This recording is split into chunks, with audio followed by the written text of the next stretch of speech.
They even had snow in Nashville today. They were making a snowman. Oh, yeah, Nashville. Hello, Ashley. Oh, Ashley. Hello, Mary. Just in time. That's right.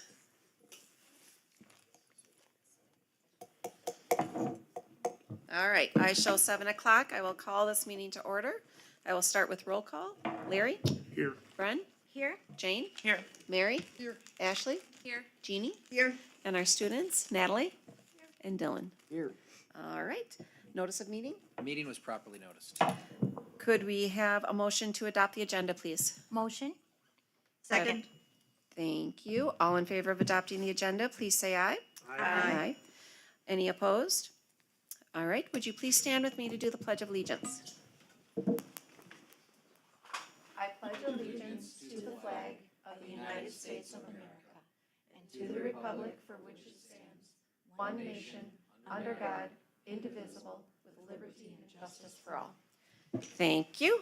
We start out tonight with a spotlight on learning. We've got some friends from Pewaukee High School here. Hello, everybody. I had spoken with a couple of you. I was actually hoping to provide you with an update at this time about the Parents as Partners initiative we had this year with the biweekly emails. The unfortunate timing is that this is the last week of the semester, and so now is when I'm going to be asking parents for feedback, and so I just simply don't have that data yet. When I do, I would love to actually come back and share that. It is something pretty significant that we've attempted this year, and I think it's making a difference, but we need to collect some data to find out what the parents think about that, because it is a partnership with them. So we are going to pivot a little bit, and we want to follow up on something we did talk with you about last year. Last year we shared with you the learning sprint approach that we had implemented for trying to improve our ACT results. They had shown a trend that was in the wrong direction, and we wanted to fix that. And so we talked a little bit about what happened within the classrooms where the teachers were prioritizing some of these specific skills, targeting specific kids, and then being able to try and make some headway. Through Candace Bentley's presentation, you were able to find out we made a lot of headway. So this is a big success story from the work that we did last year. But there's another component of the work that is done.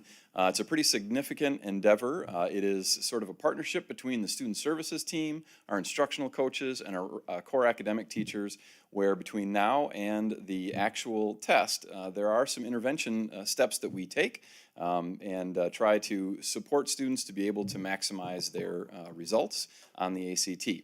One of the driving forces is Dave Zindler behind this effort, and so he's going to share a little bit this evening about some of that work that we do specifically for our juniors to get ready for that ACT test, because after all, it is incredibly important to opening the door to their future. And he's going to talk a little bit about exactly how important that is. Mr. Zindler? Good evening, everybody. Hello, David. I am David Zindler. I'm one of the district learning coaches at the secondary level. I also coordinate the literacy program at Asa Clark Middle School and at Pewaukee High School. I'm a former English teacher at Pewaukee High School and English department chair, and I'm in the midst of my 30th year here at the Pewaukee School District. So the purpose of the presentation really is to highlight the collective teacher efficacy and really coordinated efforts that Brian alluded to by a lot of PSD staff. So we're going to certainly focus somewhat at the high school level, but this goes well beyond at the high school. So, and the reason why we do that is we want to ensure that all of our students are best prepared for the state-required ACT test. Just to remind everybody that the ACT is the Wisconsin state test that all juniors that attend a public high school in the state of Wisconsin must take, and it's upcoming. It's about 2 months from now. It's scheduled for Tuesday, March 12th, 2024. So today I just want to talk to you in terms of what exactly we do, how we go about doing it, and why it's truly important for our students. But it starts with a district. It's a district commitment. It starts with Mike, it starts with Danielle, it starts with Robin in terms of the commitment to the ACT suite of tests. So ACT is the test that all juniors will take, but beyond that we have several tests, the pre-ACT that's given all the way back into the spring of our 8th grade year. So Ms. Spadoni and Mr. Pizzo, the 8th grade teachers will administer the pre-ACT, which is the ACT test, but it's in abbreviated fashion. So it's the same subject areas that'll be tested. The difference is that it's a little bit shorter than the kids will take as juniors in high school. So they start when they're in 8th grade. In the spring of their 8th grade year, they take the pre-ACT. Then once they arrive at high school, they'll take it again in the fall of their freshman year, fall of their sophomore year, and then in the fall of their junior year, we'll give them a full practice ACT. And a lot of the work that we do, or the magic happens between those different tests, because we take the results and we see where there's deficiencies, and we try to fill in those gaps. Really what we're here to talk about today is that last piece in terms of when they get to 11th grade, the full practice ACT. It's given to all of our PHS juniors. It's given during the Fall Future Ready Day in this past school year. It was on October 11th. It is a full-length ACT. The exception being the full-length ACT also includes a writing portion. In the practice ACT, we don't give the writing portion. But it's the full English test, math test, reading test, and science test. And then when we do give the full practice ACT, it's the exact same testing environment that they're going to have on March 12th when they take their full state ACT. Once that practice test is completed, Amanda Sorkness, one of our amazing guidance counselors at the high school, she is one of our standardized testing coordinators, and what she's going to do is she's going to grade all of those practice ACT tests, which is no small feat in and of itself, but then once she has the results, then more challenges come up in terms of how those results are going to be communicated. So we have a 2 links here, Julie, if you could hit the first one. So first thing that's going to happen is it's going to be communicated to all of our students. And this is, again, I'll use the same phrase, no small feat. Basically what happens is one of my teaching partners is Melinda Larson-Horn. She's also in her 30th year at Pewaukee. Melinda is a wizard with technology. And what she's able to do is we have some pretty elaborate spreadsheets, and based upon the scores in those spreadsheets, we use auto-merge, we use autocrat, and every student and every family of juniors is going to get a report like this that's going to list out exactly what they scored in each of the different subject areas. And then there's a series of frequently asked questions to students and to family members in terms of, okay, now what do we do with all of this information? And then Julie, if you go back to the presentation and then the second link. And then in addition to communicating to the families, this information is also communicated to all the teaching staff. So this is a copy of, we have an amazing data coordinator, I know you're familiar with, Candace Bentley, and she helps to compile this very robust standardized test spreadsheet. I've removed all the student names in here just for privacy purposes. But if you're looking at those top columns, what you'll see is you'll see what their practice or their pre-ACT test was when they were in 8th grade, what their pre-ACT test was in the 9th grade. And we have each of those different tests in terms of their composite scores, plus also each of the different subject areas. Based upon those scores, what will happen is wherever they're at, a goal will be set for them in terms of the growth that we expect from 8th grade year to 9th grade year. So we have that as a target, and this is where then all the work comes through in terms of the instructional coaches and the teachers. And I know, Mr. Sniff-Bryan alluded to the learning sprints. That's become a part of our vocabulary here at the high school in terms of where we're targeting kids in terms of the growth from where they're at, where we expect them to grow to, and see if we can push them beyond where they're expected to fall into. Okay, Julie, could you go back to the presentation? And then the next slide, Julie. So then once the results are communicated, and again, communicate to the students and then also to the teachers, first I'll start with the students. It's a practice ACT. Truth be told, not every junior in any school in America is going to give his or her best effort necessarily at that practice ACT.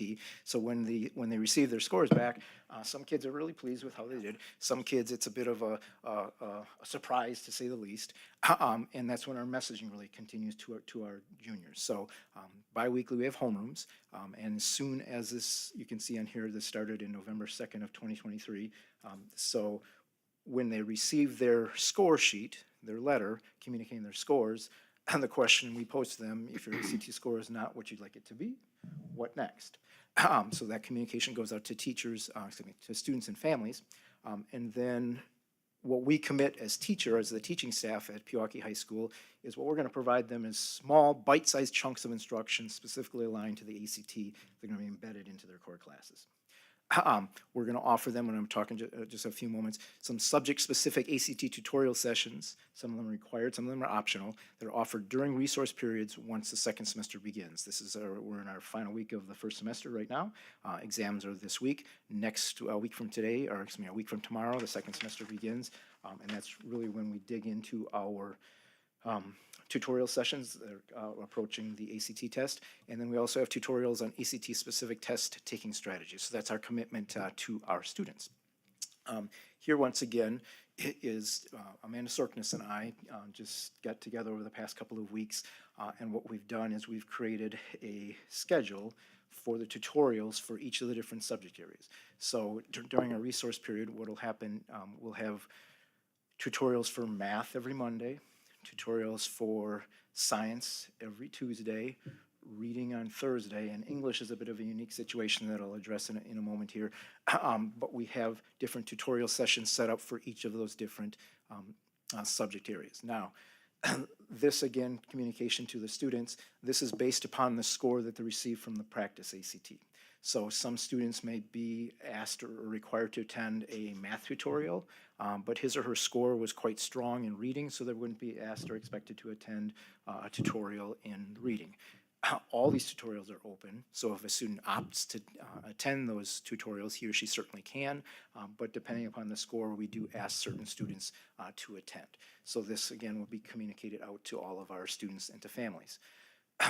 There are multiple sessions that are organized for each of the subject areas. And then these tutorials are differentiated based upon the results of the practice ACT.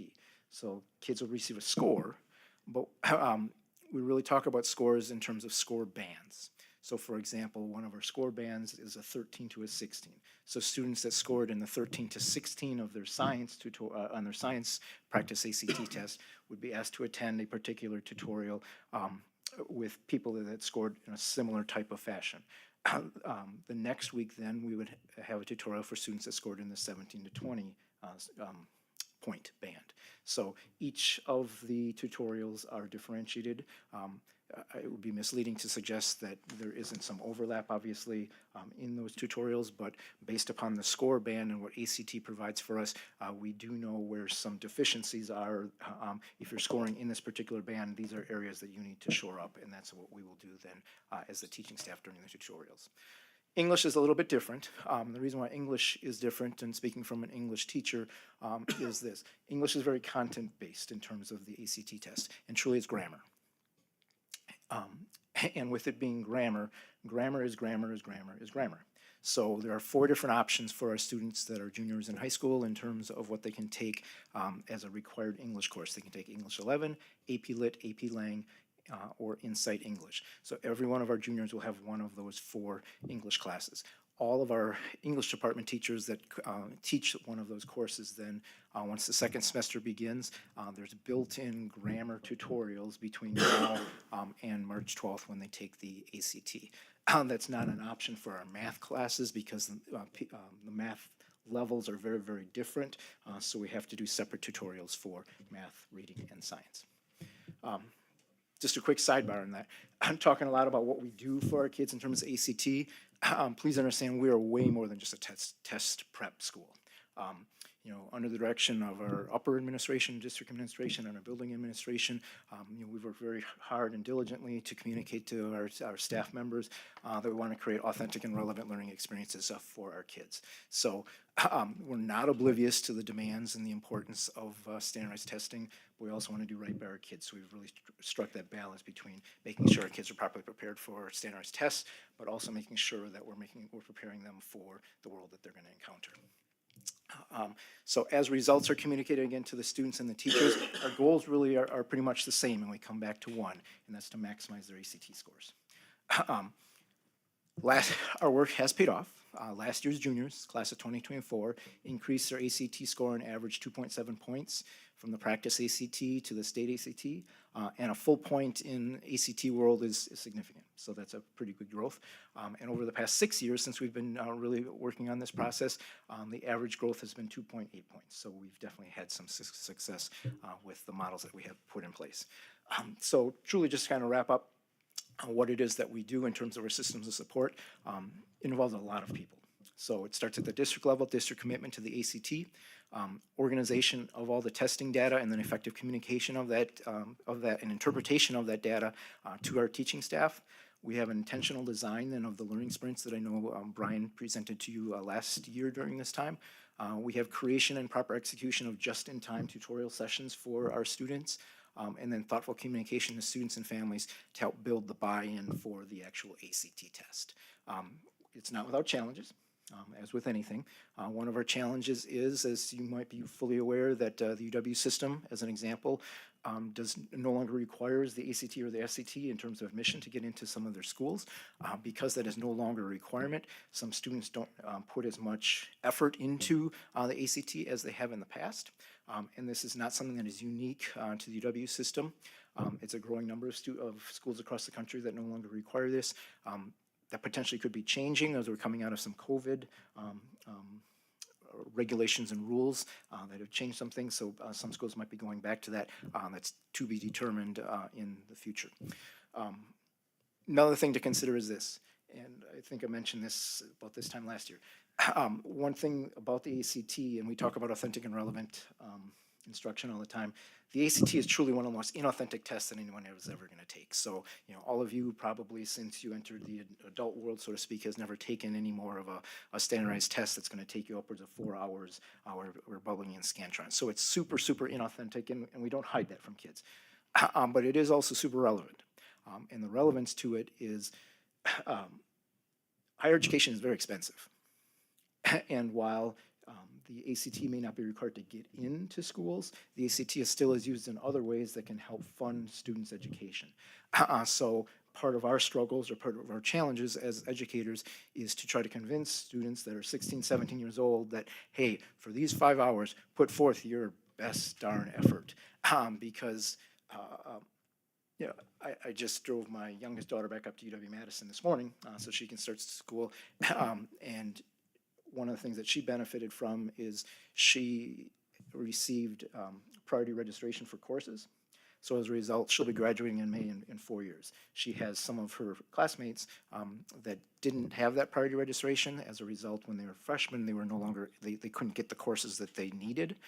So as a result, they're going to be there for 4.5, 5 years, and an extra half or full year of education can be quite expensive. So while the ACT is no longer required, it certainly can be used in other ways for merit aid, tuition discounting, or preferred course registration. Some schools offer merit scholarships based upon test scores and grades. And this is where if you meet certain criteria, you get that money. It's not a competition, it's not applications for it. If you meet that criteria, you're going to receive it. An example, and this is just one school, and again, don't want to mislead anybody here. This is not the case in the UW system just yet, but there's a lot of schools that are going to this. This is from Central Michigan University here, and they have a chart and a graph. On the top, you see their grade point average, and on the side, it lists their ACT and or SAT score, and the different colors is really what's significant. So we have a student who has a 3.7 GPA, earned a 23 on his or her ACT, and they're going to receive about $4,400 in aid each year. If that student gets a single point higher, a 24 on his or her ACT, suddenly they go up from the gold section to the blue section, and they're going to receive an additional $5,000 over 4 years of college. So $5,000 obviously is quite significant. And something to point out, we're not just talking elite ACT scores. Right, so here's a student with a solid 3.3 GPA. He or she has an 18 on the ACT. They're going to receive $2,250 in aid each year. A single point higher, 19 on the ACT, or I'm sorry, 2 points higher on the ACT up to a 20. They're going to receive $3,800 in aid. Again, that's another $5,000 over 4 years. So part of our messaging to our students is you don't know what the future holds for you. So let's put your best foot forward on March 12th to make sure that you open up the door to your future. So increasing an ACT score by a single test point can provide access and thousands of dollars in the future for our students. So truly, it's a collective, coordinated effort by building district administrators, teaching staffs from both Asa Clark Middle School and PHS. We're really looking just to maximize the opportunities for our students' future when they roll out of Pewaukee School District. any questions Brian or I could answer? One. Dylan? You mentioned the increase over the years and from pre-ACT to ACT score specifically, that 2.7 point increase. Is that evaluated for students who took the PSAT in October and November? The PSAT? Yes.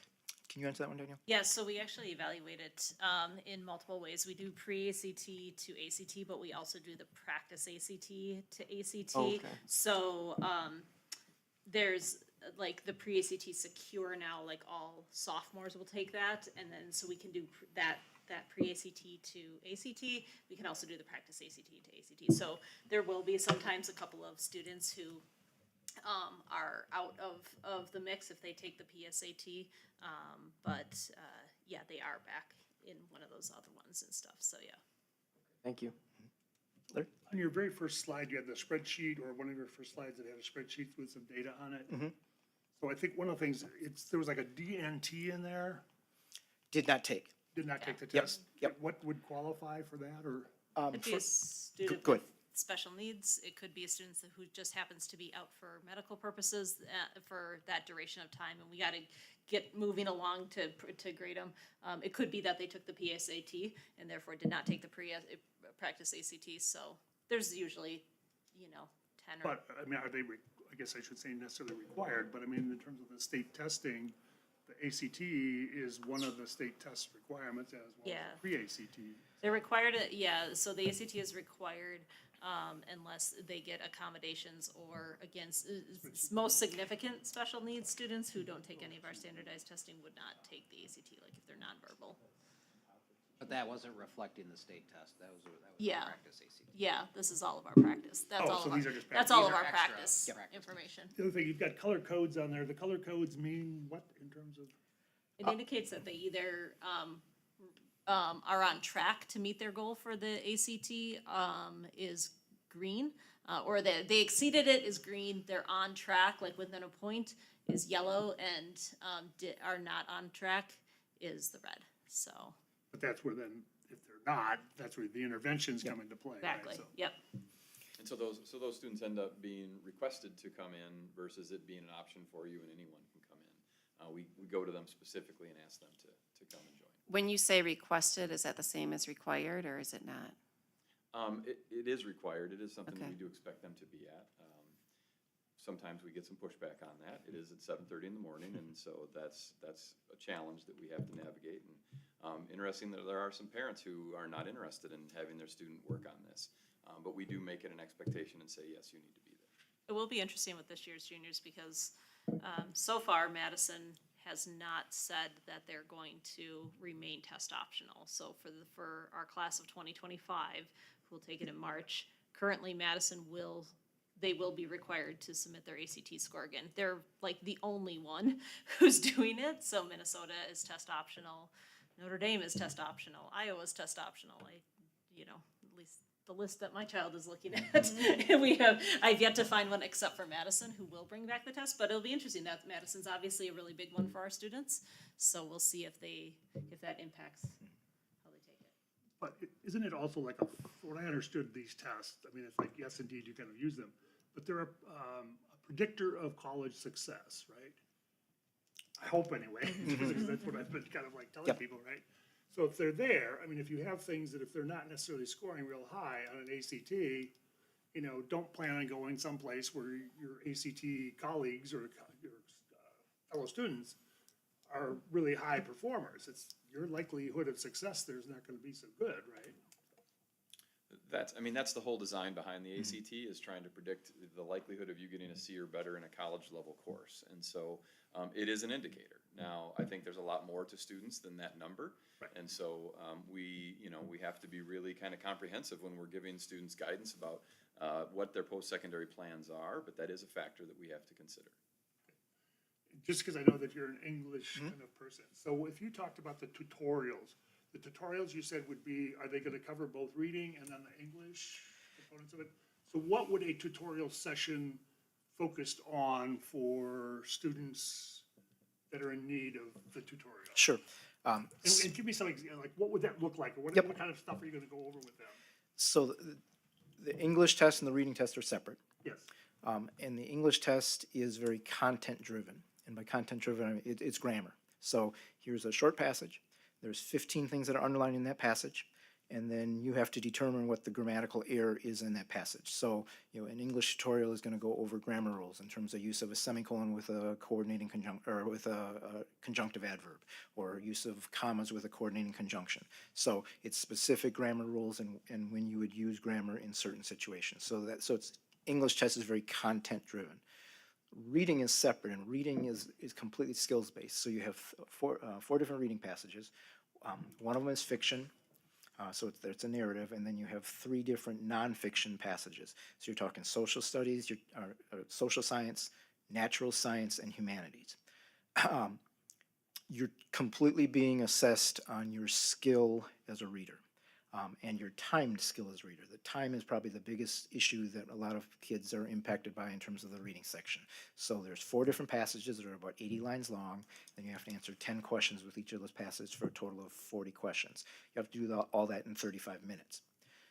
So what winds up happening is it's a way to attack a particular passage to see if you can get the critical information, again, in authentic testing, to see if you can answer these questions quickly to get to the right answer. So there's a lot of tricks, if you will, and strategies to taking the reading test. Because, as an example, the 2 quickest ways to improve your reading are to expand your vocabulary and to increase your background knowledge. So if you're a student and you don't particularly care for science, as an example, so the natural science passage might be one that you're going to struggle with. And then the subject of it is mollusks. Well, I couldn't care less about mollusks or know anything about mollusks. So in that situation, it's really difficult for you to read that. I've spent 30 years of my life, 30 plus years of my life coaching soccer. If you give me any passage on soccer, it could be in a different language, I'm going to crush that because I've got a wealth of background information. If there's something about the Mona Lisa in terms of art, I don't have a very rich background in there. So despite the fact that I'm a really strong reader, there is a bit of a lottery in terms of that you hit the lottery because the topics of the passages that you receive on that particular day really kind of connect with who you are.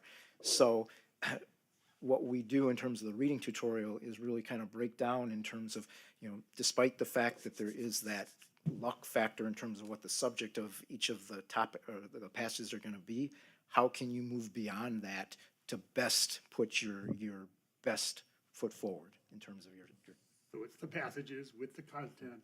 You sit there and you look at it, you read it, and then you have to answer these questions. And the questions are about the content or relationships to it. So the content of what you read, but what going into it, you can't prepare a kid for what those passages are going to be because you don't know. but they have to be able to at least read it, but then it's the understanding, comprehension of it, and the remembering of it while they're answering the questions that Correct. are associated with it. And it's multiple choice questions? Yep, multiple with choice answers? with 4 question or answer options. So Danielle, so this whole part of it, this is like a lead-in. So one of the things I understand, we've had numbers of discussions in terms of things relative to our reading performances here at the school, ACT, obviously a big part of it. But in terms of their being able to get a result that would put them in the advanced and the proficient, basic, and below basic. Where, do you guys know enough about that, or is that like a topic that would take us 3 hours to go through? So the forward doesn't exactly translate to the ACT in that regard, right? You can't exactly walk what you got on a forward score to what you're going to get on the ACT, which is why, right, in 8th grade we give the pre-ACT by choice as well, so that we can see that. And we've seen, right, so the 3 years that we've been doing that so far, we've shown you guys that year after year that typically speaking, students perform higher on the pre-ACT than they do on the forward in 8th grade, right? Again, it goes to this idea that while inauthentic, it is quite relevant, and even in 8th grade, students understand the relevancy of that ACT and stuff. So it's not a perfect kind of crosswalk from the forward to how they're going to perform on the ACT. So it's a much more comprehensive than just reading per se. It's What- reading, comprehending, remembering it on an exam, plus you're doing it on your computer. Mm-hmm. And I assume you can't go back to the article when it's there, you've got to answer the questions based on what you. You can definitely go back, but time becomes the factor. Yes, it's all time Yeah. testing, so it's like Yeah. somewhat So it's, factors that play into it. there's so many different types of reading, and again, this is, how many times in your life, Larry, has someone thrown down you got 9 minutes to read this and then answer 10 questions on a go. That doesn't happen. So when we're in our English classes, when we're in our social studies classes, when we're in our science classes, that's not the reading that we want our kids to be doing on a daily basis, because again, that's inauthentic. Now, do we embed little chunks of that because that's how the kids are going to be assessed, and that's how we as a district are going to be compared in terms of other districts, around the county and the state? Absolutely. So, it would be malpractice if we didn't tend to that. But at the same time, we really want to prepare our kids to be strong readers as they exit, authentic type of reading, as opposed to some of the inauthenticity they're going to see. in And the essentially, the exams. practice exams or practice tests are not, they can't be the same, but they have the same content, same format, same kind of setup. The forward reading is not dissimilar from the ACT. ACT reading is more challenging, but it's set up and structured very largely the same, yes. Do you have many students that aren't requested to come in for the tutorials,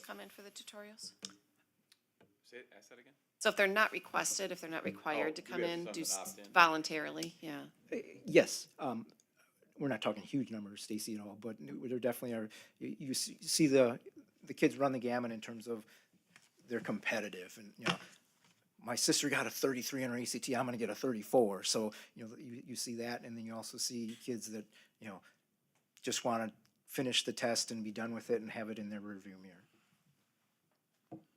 Did somebody who actually, did you take it once or twice, the ACT now? I took it just once. Or no, I took it twice. The official ACT? Yes, the official ACT. So I one took it- time here, I took it once in December, and then I took the official, February. like state required test in March. Do you increase your score? Yes, my score went up composite 1, because I didn't do as well as I would have liked on this math test that was here. But super score went up 2 whole points. And we've never had the tutorials before, so he couldn't have taken advantage of a tutorial. We've had the tutorials before, but I'm presuming that Dylan wasn't required to attend. I was not. Because he got a 36 or something? 35. Yeah. Oh, bummer. But can you speak a little bit to the English and reading? Yeah, English, I just felt like, he described it really well. It's really just grammar-based and knowledge of how the English language works. So, like, colons versus dashes and those versus commas and, like, the extra words that you would have to use depending on your punctuation. Whereas reading, the way I went at it, it was you read a passage and you take what you can from it. And then you look at the questions that are all based on the content of the passage, whether it's the theme of the passage or like the placement of certain sentences, how does the chronology work, stuff like that. Chronology within the article or within the... Yes, within the passage, yes. And Larry, what Dylan described is a part of like the reading tutorial that everybody, much like sports, everybody's different. So there's different strategies that you can approach taking the ACT reading. So, some people are going to read the entire passage and then go back and then they're going to read the questions. Some people want to read the questions first and then read the passage. Some people are going to read first paragraph, skim to the end, the last paragraph. Some of the questions, there's a question I'll say, in line 36, and that's a right there answer. So then you don't need to read that. You can just go right, because the lines are numbered, so people can go right to it. So there's a lot of tricks, if you will, and strategies to push your pace, because Dylan, I know that you're a strong reader, but time, is it fair to say, time is an issue? Yeah. Time was really an issue, and I found that based on my conversations with my friends who took it, there wasn't really one dominant strategy that was better than any others. It was just if you had a strategy, that was when you did the best. Yep. When the students take the pre-ACT, do we get the answers, like what they answered? No, Yeah, the Well, I pre-ACT, mean, yeah, the so. pre? So the students get their answers back along with the test booklet, and they can actually go through and do their own corrections, and they see what the right answers were, what they Okay. answered. And then we get that building-wide as well. So we had, at our last PD day, we actually had our staff take the test. They kind of, each department kind of broke it up, so they were doing a part of it. And then they went through the process of looking at how our kids did on every single question, and like where they, a bunch of them answered letter B when the answer was letter C. They could take a look at that specifically and be like, what about this caused them to be distracted, and look for themes so that then they could try and improve their practice. So that's part of the learning sprint piece that we've been working on. I like that. That's a great idea. All right, does anybody have any other questions? Natalie, you're excited for? Oh, yeah, we should, Natalie, we should draw you She into was this. smirking the whole time.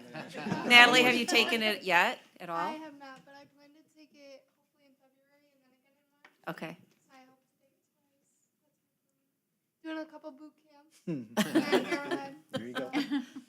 You're doing them online, is that what you said? No, they're in person. Oh, in person, okay. Yeah, on the weekend. So Nice. that'll be. I'm looking forward to that.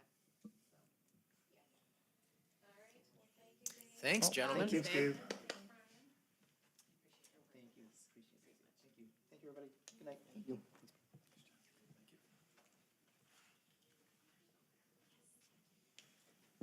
All right, moving on. Dylan and Natalie, you guys ready? Yeah. So we've got our January report here. Okay, so the first one we kind of wanted to touch on, just an event in December that occurred at PLE. It's called Winter Wonders Living with Life with a Leo event, kind of a tongue twister there. But basically the whole event was, we had an author from the area come to PLE. Her name is Diane Ninas, and she read her book that she wrote about her son Leo, who has special needs. And basically the whole idea of the event was trying to promote inclusion in the classroom and just gravitate towards that idea of like winter fun and things like that. So Serving Others Insight was also there to help with the craft, and there was just a lot of conversation about inclusion and winter traditions and things like that. So it was just a really fun event. As you can see in the bottom left, kids had a lot of fun with the crafts and talking with Diane. So it was a really nice event. Great to hear her story. Yeah, I just thought we should touch on it because it was really fun. And next we had Hooping for Juvenile Diabetes. Oh. Okay, there we go. Hooping for Juvenile Diabetes. It was really conducted by Anna Tarian with some help from her sister Amy and the girls basketball team here at Pewaukee.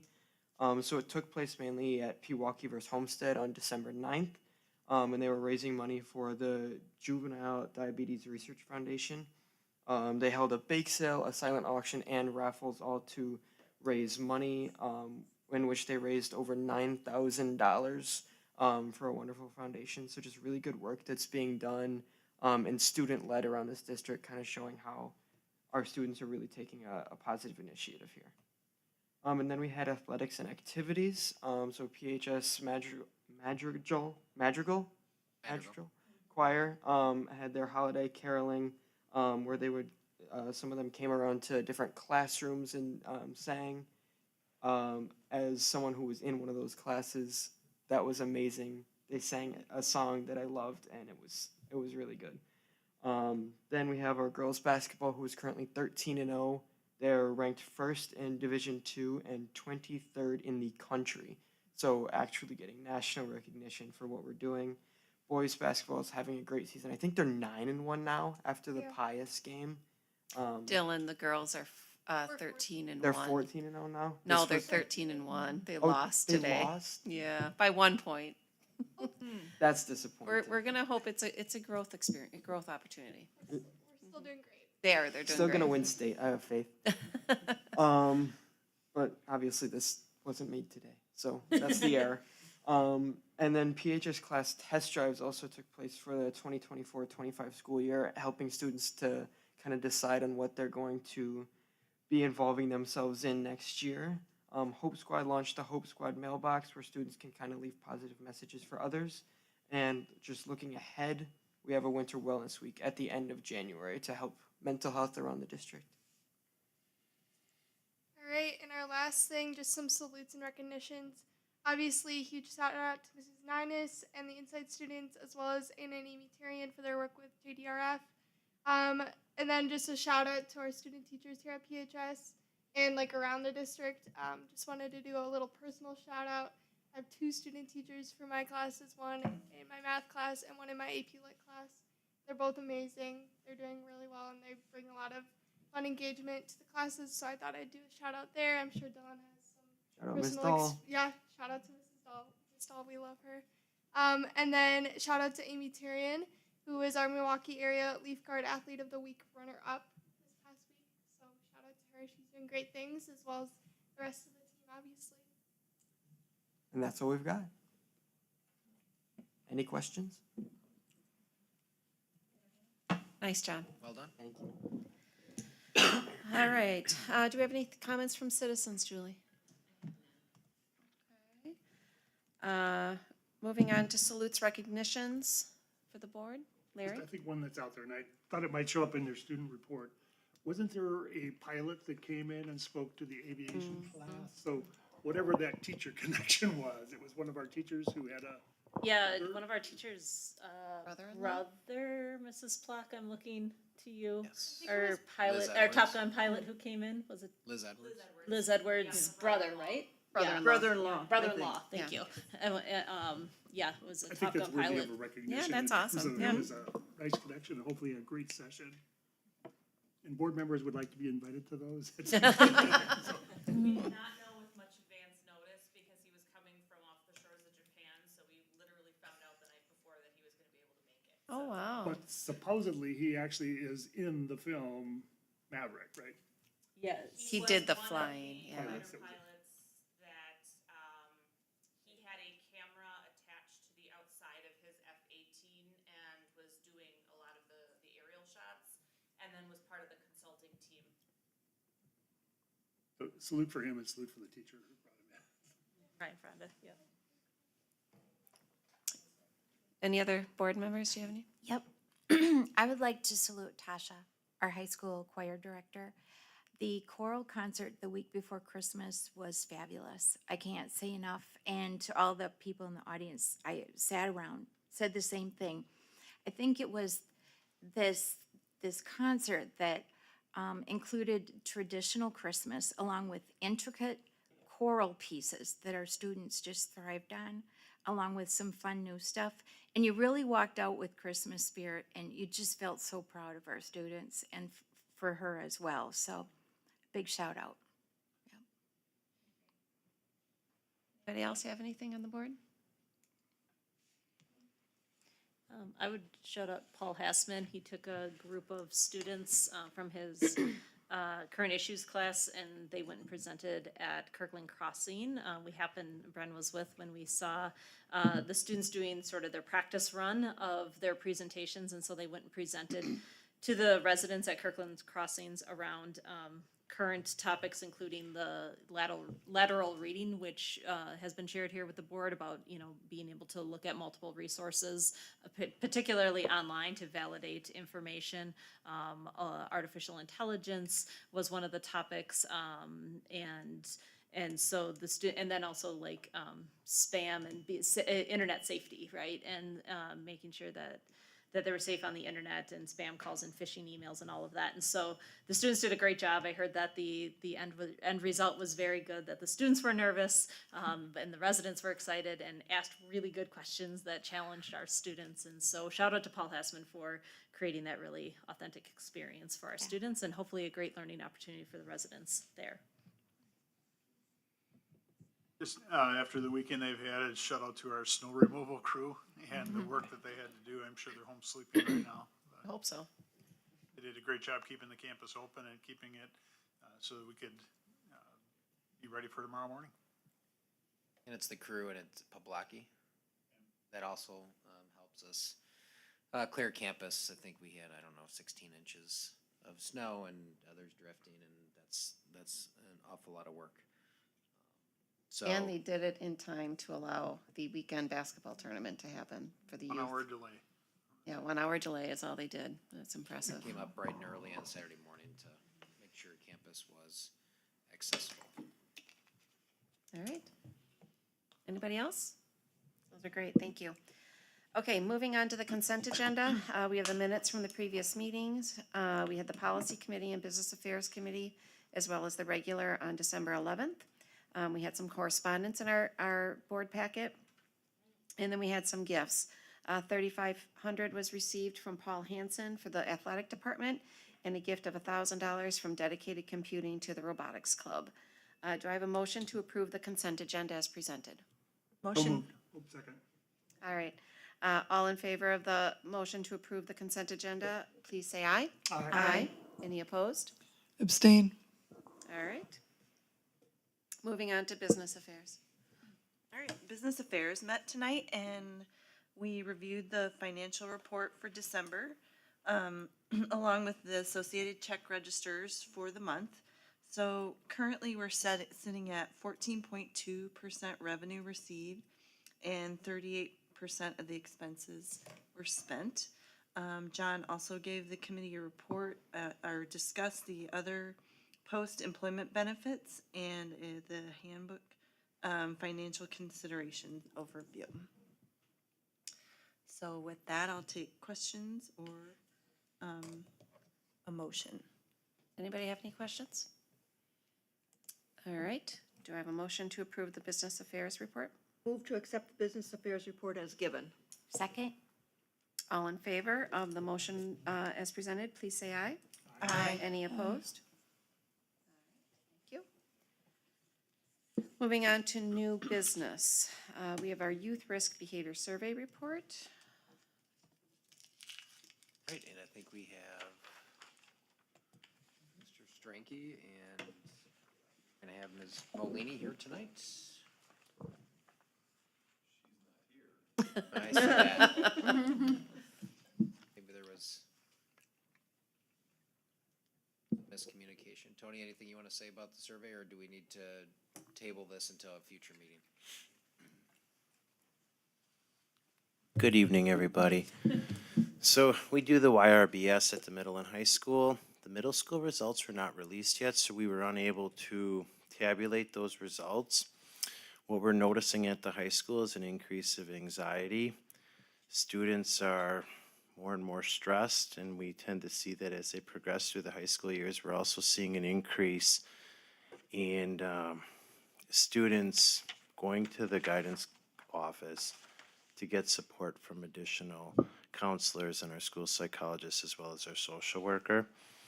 The YRBS does give us very important data about safety, how they're driving in a car, are they wearing a seatbelt, and just some of the other behaviors.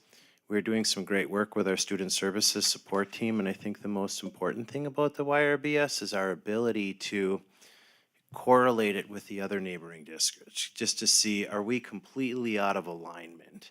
Because there are questions on the survey that will inform us about AODA issues or other challenges, not only in our school, but in the county, recognizing that our kids are interacting with more than just kids in the Pewaukee School District. They have friends and relatives in all of the area school districts. Does anyone have any specific questions about the YRBS that I could answer for you tonight? But when the middle school results are, we could also segue back and correlate those results from Asa Clark through the high school. My So I- only, oh, sorry. Go ahead, Stacy. I was just gonna say, so obviously there's a little bit of miscommunication here. So the plan is then we'll get the middle school results and then there'll be a data presentation, right, with those results. So we'll apologize for that misunderstanding. Tony can take any questions you have about the survey since it's an agenda item tonight, but he'll be back. And there will be a presentation where you'll actually get to see results and you could ask specific questions there, but feel free to ask other questions at this time. The only question I have that I'm assuming will be addressed in the data, but just, you can make sure it is, because I'm gonna ask it. Do we get reports on how many actually participate? Because can they refuse to take it? Families can opt their children out, and we do Okay. send out communications to the parents in regards to the YRBS. Okay. And students at any time while they're taking it can just Stop. skip any questions they don't want to answer and or stop. You know, and a lot of times at the high school, you'll have a kids who just select to not Answer. come and take it. Oh, and okay. stuff. So, but I do think there was in the data thing, it said, 83%. 83% response rate compared to 63% in 2021. I remember that. I was more specifically, like, can we tell by question? Or I suppose we don't analyze it on a question level. I don't believe so. Yeah. I've never seen it that. I was that curious if close. they trend, if you trend, there's certain subject matters Oh, like that that they kids are don't opting respond. out Yeah. of, don't want to respond to. That's where I was kind of going with that. Yeah, that's a good question. We can certainly ask See if- Ally see if that- that's something. that detail, so. Okay. Couple of questions to follow up on that. If there's things that are there that are appearing, I mean, do those get programmed into health classes and things like that, and or awareness on It's the? what Adriana and Katie are here to talk about next, so yes. Stay tuned. Stay tuned. It's actually a really nice segue for Adriana and Katie, due to the fact that the care team, which is comprised of the 4 school psychologists, as well as associate principals, myself, the director of human resources, Danielle, we all get together and we discuss student needs as it pertains to building what we're seeing. Case in point, the middle school has an awareness of bullying, and they have an opportunity for students to share anonymously if they're having struggles. And the care team has been doing some fabulous work over the years, recognizing that a student that is struggling in other areas will also struggle academically because they'll be unable to focus their time and attention to their academics. So without further ado, I'll hand it over to Adriana Nice and job. Katie. Thank you, Anthony. You're a good MC. All right, moving on to the mental health and care update. Adriana, Katie, we appreciate you coming in tonight.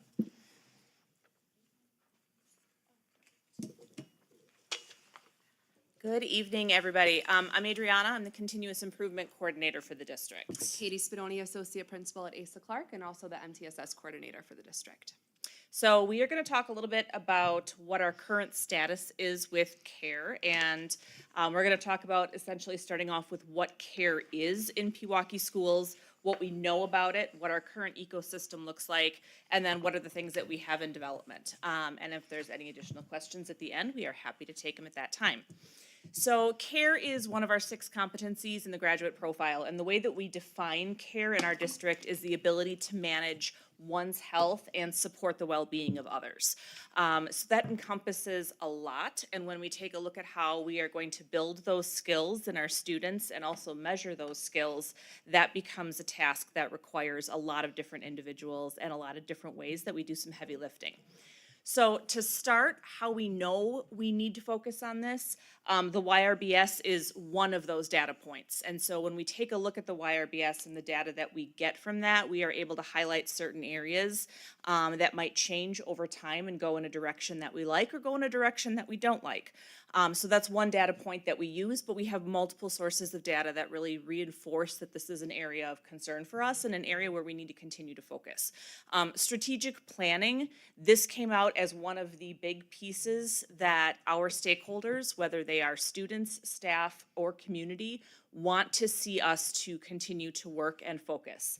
Our student services data, which includes the information that we collect through whether it's school counseling, our school psychologists, our social worker, et cetera, that's data that we have that shows that this is an important area for us to continue to work.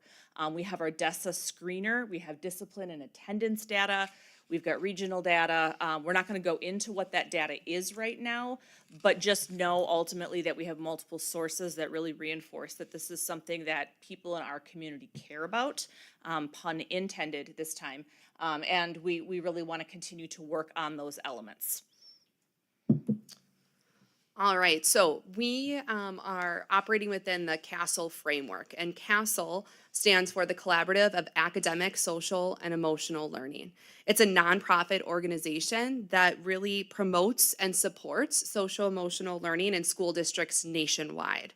They have laid out a framework of 5 different competencies, which we'll show in a second, that are then encompassed by the classroom climate, school-wide culture, family and caregivers, and the greater community. So it's really working from the inside out, and it works in conjunction with all different groups to help support individual students and students nationwide.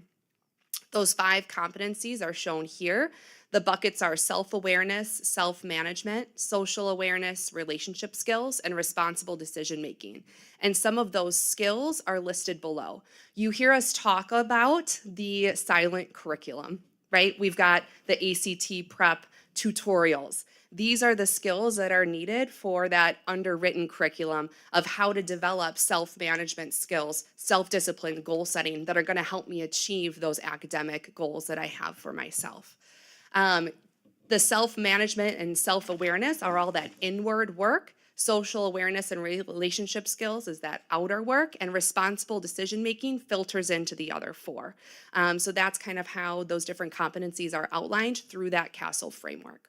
One of the reasons why the district care team chose to go with CASEL is that they have widespread recognition from a framework standpoint. So we're able to align a lot of the work that we are doing and learn from other school districts nationwide. They're evidence-based and really comprehensive. It doesn't focus on just one thing. It's not just about caring for others. It's also about caring for yourself and develop the skills needed to make responsible decisions for the life that you want to lead. So one of the pieces that Katie just talked about was the fact that it's evidence-based. And we know that CASEL is evidence-based for a variety of different reasons. And we kind of took a look at some of the research that's out there right now, and we were able to put some of it into kind of 4 buckets for you that we'd like to just really briefly go over. So first of all, we know that research tells us that whether it's that CASEL framework, which is otherwise sometimes known as social emotional learning, but is much broader than that, has an impact on learning. So a study, for example, showed that academic performance of students that participated in this was 13 percentile points higher than peers that did not. We know that there's basic science, brain science that really shows the influence that this has on academic learning, and we know that it is across demographics on a K-12 level. So if you're really interested in doing a deep dive, there are, in the presentation that you have, there are links to 3 of the studies that we've referenced in the bottom of the slide, so you are more than welcome to dig into that if you'd like. But we just really wanted to pull out some of the highlights. We know that it impacts well-being. So when we take a look at data that we get from the YRBS, which talks to the levels of anxiety that our students are reporting, or the number of students that indicate that they have considered suicide seriously in the past 12 months.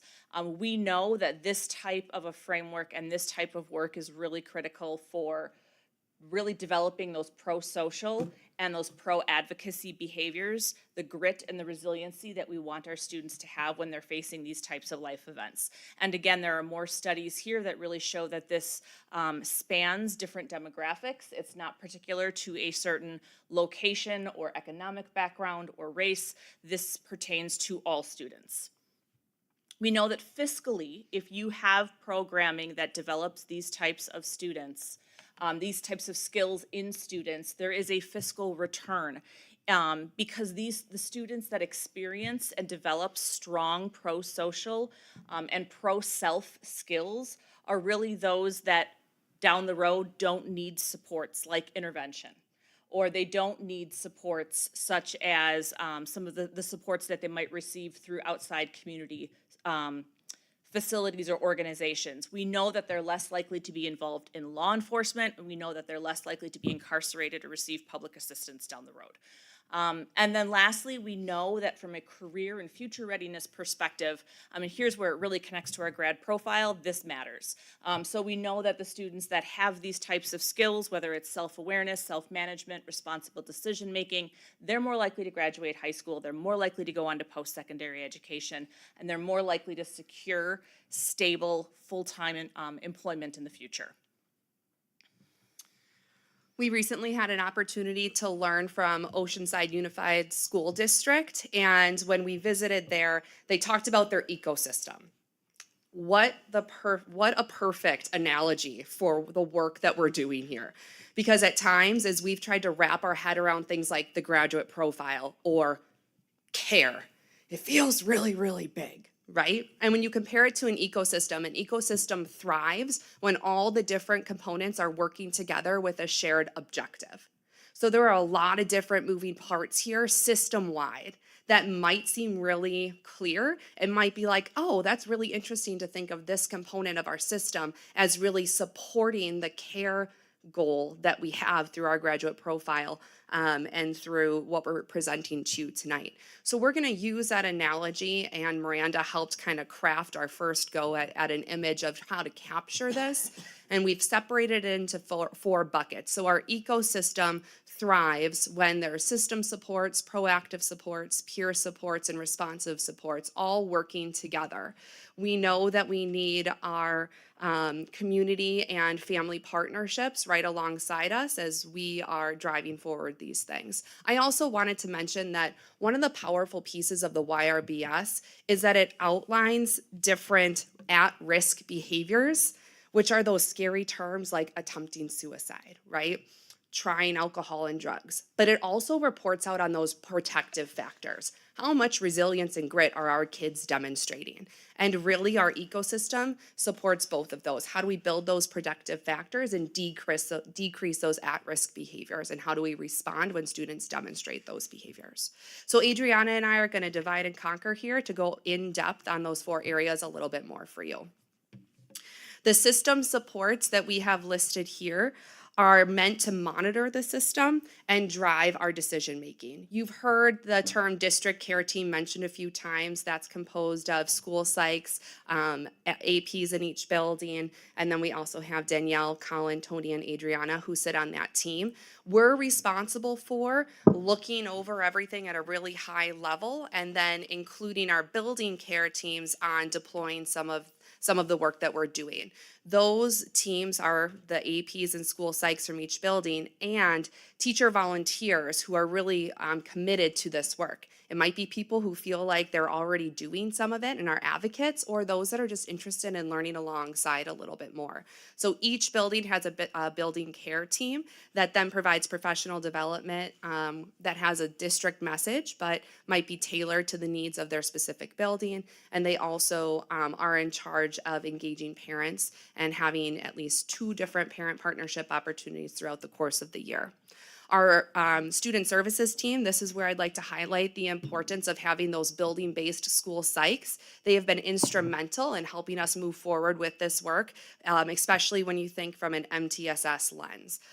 We know that Tier 1 instruction is the most important, whether that be for math or reading, or whether it be for our social emotional learning as well, and they can kind of look at that data and help us plan where we need to move forward.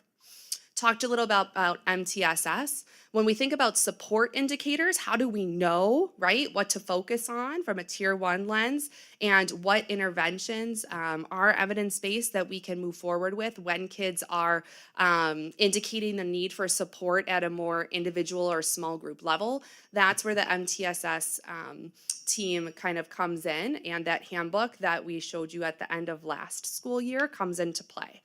We also progress monitor as far as when kids can exit intervention or when they might be showing the need for increased levels of support. So working inside of that umbrella is part of our systems approach.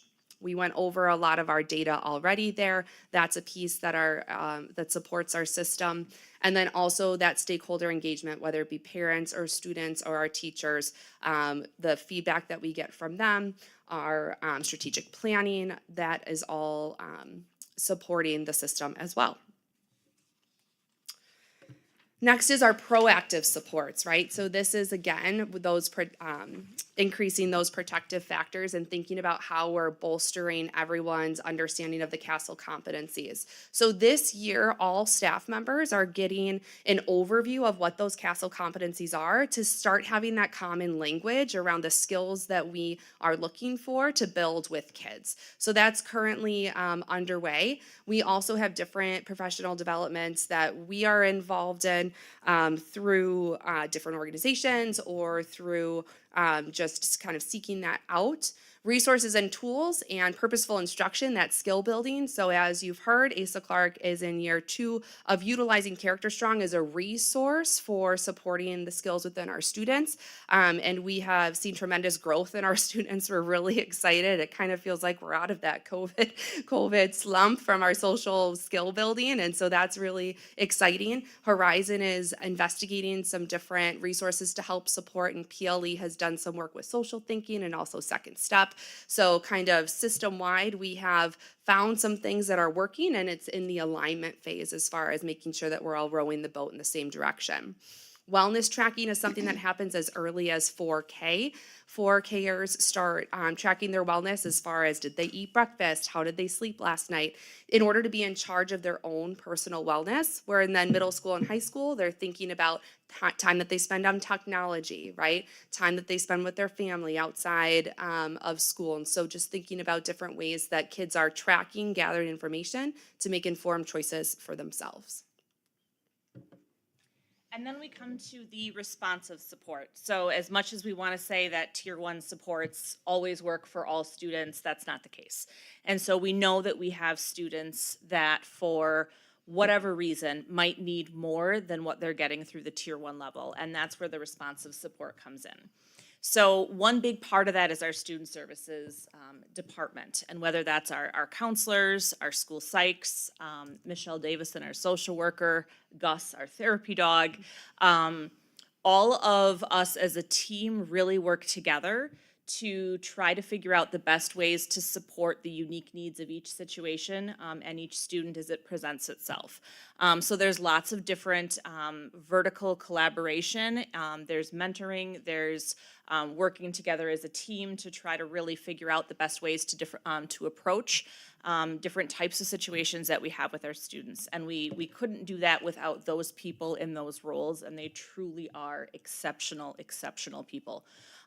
We have a lot of on-campus community services that we've brought in. We have brought in and built partnerships with different community providers that come into the building and provide services for students in-house, which really reduces a lot of the barriers that some of our families had experienced with trying to get students into outside counseling when they need it. And sometimes we have shorter wait lists that way.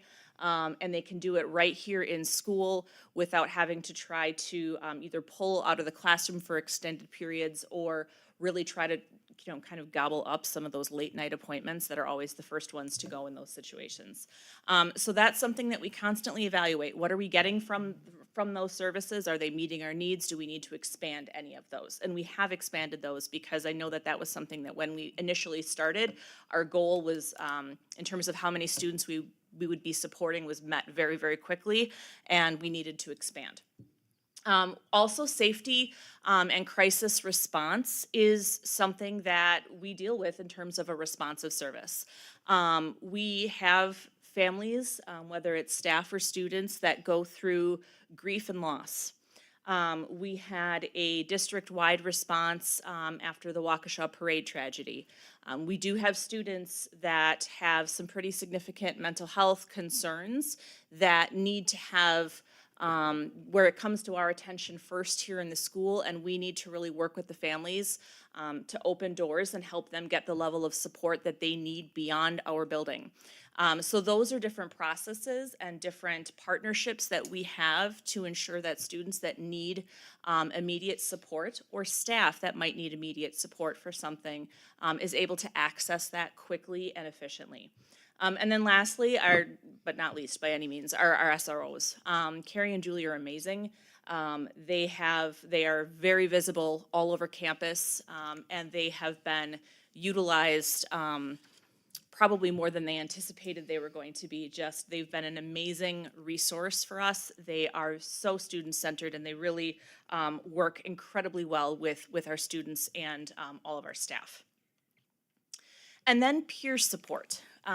It wouldn't be an ecosystem if we weren't taking the students' skills that we're working on building and really applying those. And we have two main ways in which we're really leveraging our students that have really incredible skill sets when it comes to supporting themselves and others. One of them is student reporting. So the students, you guys are on the ground floor, right? A lot of the times when we do get reports that there's maybe an unkind interaction between some students, the students know about it, but oftentimes the teachers might not know. So an example of a response to that is having a system set up where students can be what we call upstanders. They are seeing something, recognizing that it isn't a positive interaction, and they either utilizing the skills that they've been taught or utilizing a reporting method to bring adults in as appropriate. We also have speak up, speak out. So as we know that, again, students know oftentimes first when there are things going on that aren't safe.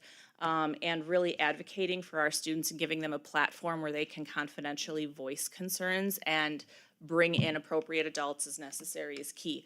Another huge piece is our student groups, and how do we really continue to work with student groups and build their ability to connect with each other. And so we have we have a variety of different groups across the district, and a couple examples: Hope Squad, Peers to Peers, the Compass Crew, and everything from small group models for Tier 1 and Tier 2 are all different ways in which our students are really also sharing in this work and supporting each other. And that goes back to part of our definition of care, that's really supporting the well-being of others. So this work is in progress, right? And so some of the things that we are going to continue to work on throughout the end of this school year and into the next school year when it comes to system supports is a thorough review of the YRBS data. Once that becomes available to us, you will hear from us soon. But how does that play with the other data sources we have? When Adriana showed you that 8-box first slide with all of our data sources, you want to think of quantitative and qualitative, anonymous versus not, right? YRBS, students do not have to submit their names. So how does that information play against some of our other internal metrics? Where is it similar? Where is there a huge discrepancy, right? Candace plays a major role in that and kind of thinking of all of our data sources and packaging it up so that way we can make sense of it and use it. Because if we're just looking at it over and over again, that's not enough. We need to do something about it and act and study how that action has had an impact or how it hasn't, right? That's the work that we're in. So more data reviews to come. School counseling program is under renewal, led by Adriana. So she is working with the counselors for a full program renewal and look at. And we are continuing to engage in professional development through AASA and then also through the AWSA, Comprehensive School Mental Health Academy. So we're involved in two different, one nationwide, one statewide organization to continue learning from others around this work. From a proactive standpoint, our staff will continue to learn about the 5 different CASEL competencies, again, to gain that common language, and then continuing to look at resources specifically at Horizon to see what can be used to support our work there. Our wellness tracker, if you all remember when Anthony and I were here for our building update, our care data was lower because the kids didn't hit submit. So when it comes to that wellness tracker and thinking about well-being, how do we reduce the barriers, right, to really get at the data that we're looking for? So we're looking at that wellness tracker K-12 and thinking how can it really serve its intended purpose and how can we reduce some of those barriers that might be not allowing us to really see that data and being able to make it actionable. This summer, we will be offering some care sessions for professional development for our staff. And then Adriana and I are also working on an internal screener that could provide us with some data, some early support indicators for kids that might be more of those internalizers. We talked a little bit about how if kids don't have some of these skills that might come out in behavior or attendance, but what happens to kids who withdraw or who just might kind of fly under the radar? How can we develop a screener that will really help us proactively support students at that Tier 2, Tier 3 level? No, that's fine. And regarding the responsive support, that screener is another really important part to that. Right now we have the DESA, but that is, quite frankly, an expensive tool. And we are currently utilizing it at transition grades only. And that has limits in terms of its effectiveness for us. So we've really taken a couple of steps back and are in the process of trying to develop our own internal screener. It takes a little bit more heavy lifting on our end to develop it, but it'll be something that our ultimate goal is that we will not then rely on something that we need to pay for in the future. We'll be able to utilize it K-12 or potentially at a more limited level, maybe 3-12 for our students, and really get more comprehensive data that is really, really quick in terms of real time. So that's one of our goals moving forward. And then the school counselors, for the year-round, year one renewal, we've got a lot of different things that we're identifying right now. We're starting to do the data dig in terms of identifying what data is going to be most effective for us in identifying gaps, trends that we're seeing, and then how we need to respond to that.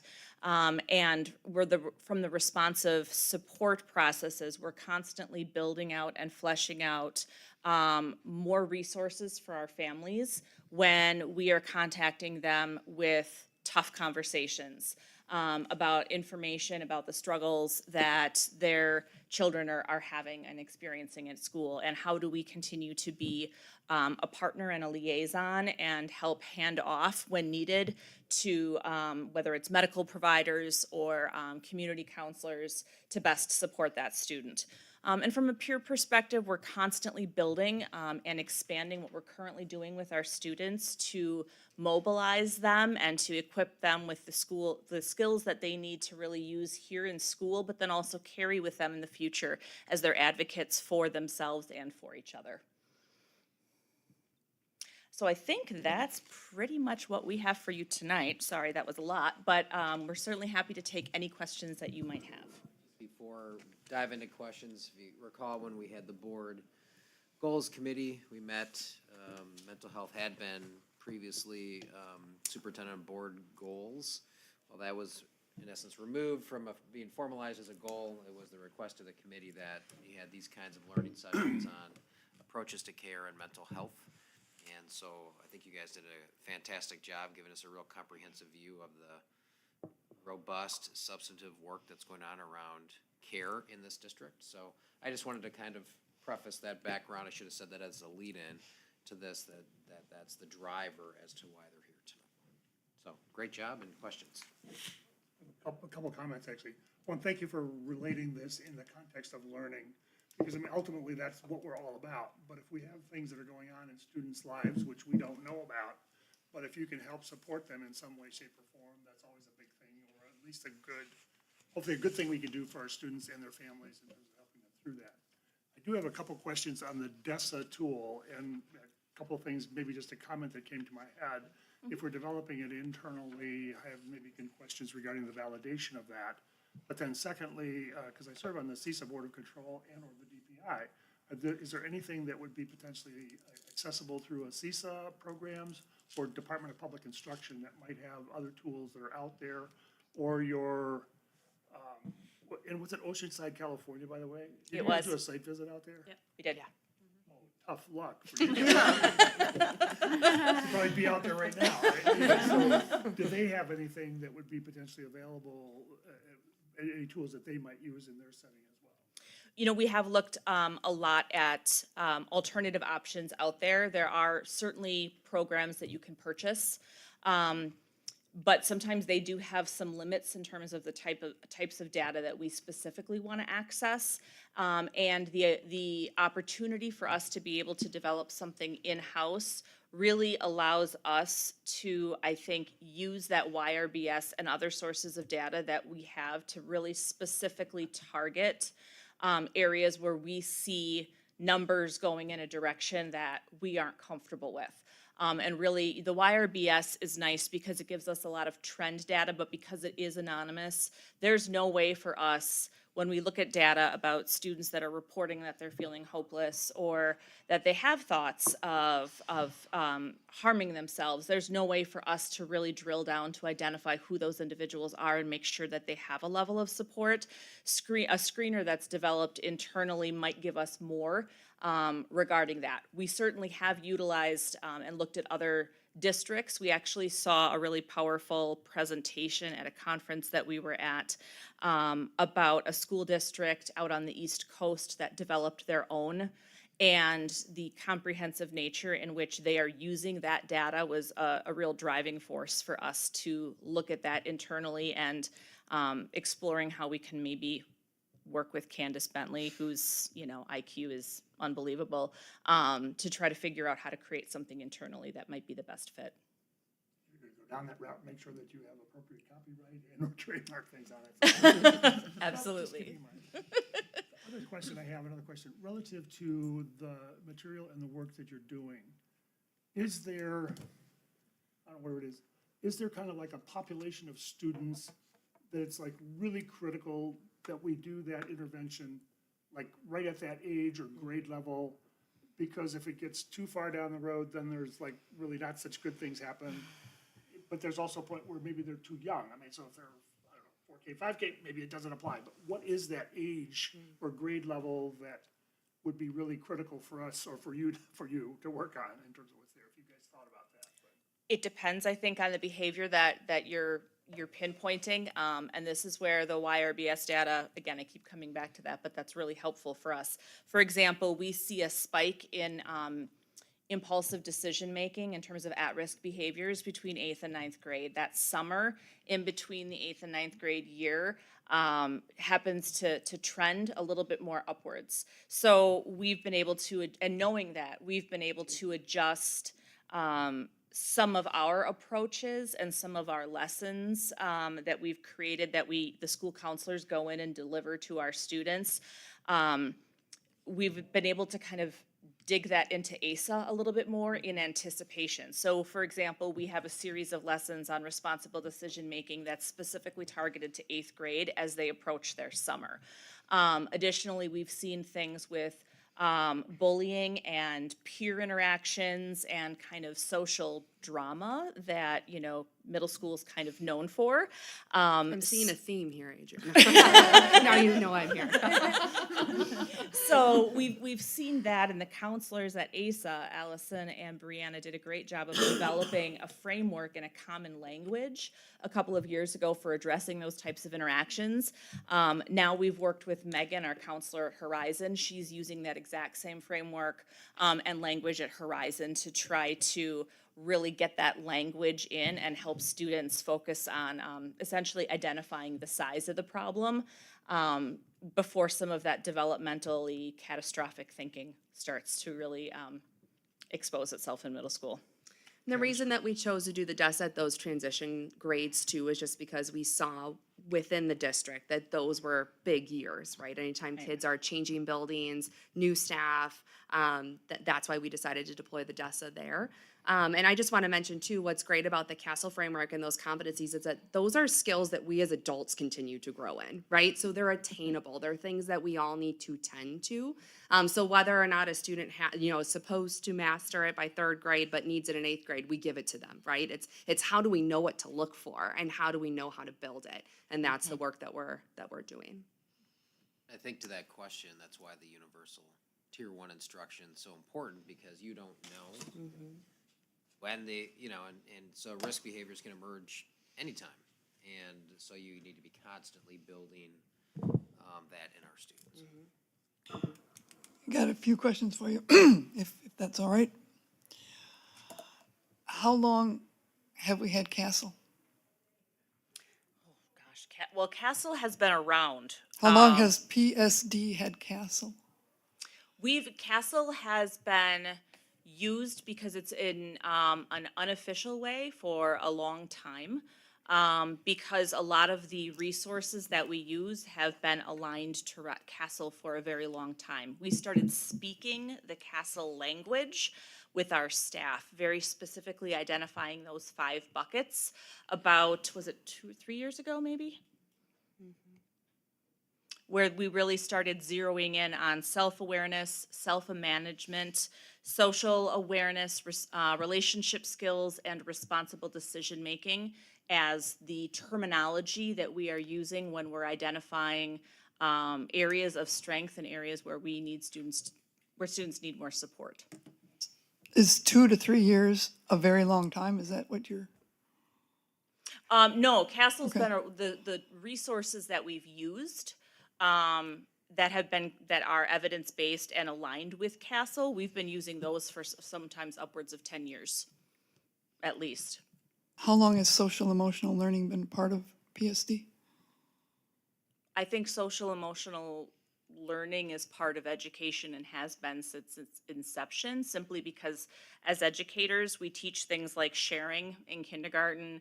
We teach things like identifying when I'm angry when students are young. We teach students about how to resist, teamwork and collaboration in groups. We teach them about peer pressure and how to say no to drugs. All of those things are all part of Understood. it. Yeah. How long has SEL been an entity? I mean, everything you said is quite true. That's what you as a teacher. But SEL has been pulled out, as you describe it anyway, as if it's something on top of what teachers do every day in their classroom. How long has that been the case where this district has reading, math, and SEL all at the same level of importance? How long has SEL been there as opposed to just the academics? I don't think that SEL has been pulled out in any way. I think it's infused in everything that we do. I don't think it's been something that we've identified as being more or less important as reading, writing, and arithmetic. I think it's one of those things where we know the research says that if we want our students to continue to learn, then these are the skills that they need to have, and they all work together. Okay, my last question or comment, when you folks come back with the data, I think, next time, if you could square your assertions here this evening that this is really important to the mental health of the students, and it's been here a while, with the, John, is it Stranky? Anyway, I'm sorry. Presentation, just verbally, that the anxiety is going up. And that's all I have. Well, come on up. All right. I'll be brief. So, SEL has been part of the Pewaukee School District ever since I've been here. Been here for, this is year 11. And some of the data that you're asking about, Mary, in 2023, 21% of our students reported self-harm in the past year compared to 15% in 2021. 2023, 6% attempted suicide in the past year compared to 4% in 2021 and 2019. In 2023, 52% reported problems with anxiety in the past year compared to past 2 YRBS cycles. 47% in 2021 and 42% in 2019. Recognizing those are numbers, but those are numbers that represent students that are having significant challenge. Whenever I hear of a student, 6%, it's a low number, but it's not low enough. It should be 0. That is someone's son, daughter, relative. The impact that this social emotional strife has on a student body is devastating. I understand that SEL, there is been working in administration for 27 years. I've met with parents to say, hey, you know what? That's my job. Why are you guys doing my job? Well, I can tell you one of the most powerful things about the YRBS data is where 72 and 73% of our students feel that there is a trusted adult, an adult that they feel that they can confide in school. The reason that's imperative is because of the impact that adult will have. The unfortunate nature of schools and children is not every child feels they can confide in their parent. Some children go home at night and the circumstances surrounding their home life are devastating. So I recognize that this collaborative community, and I can tell you, I did Mix It Up lunches back in 2010 when I was a middle school principal. Parents came into my office and they said, why are you telling my kid who they can sit next to at lunch?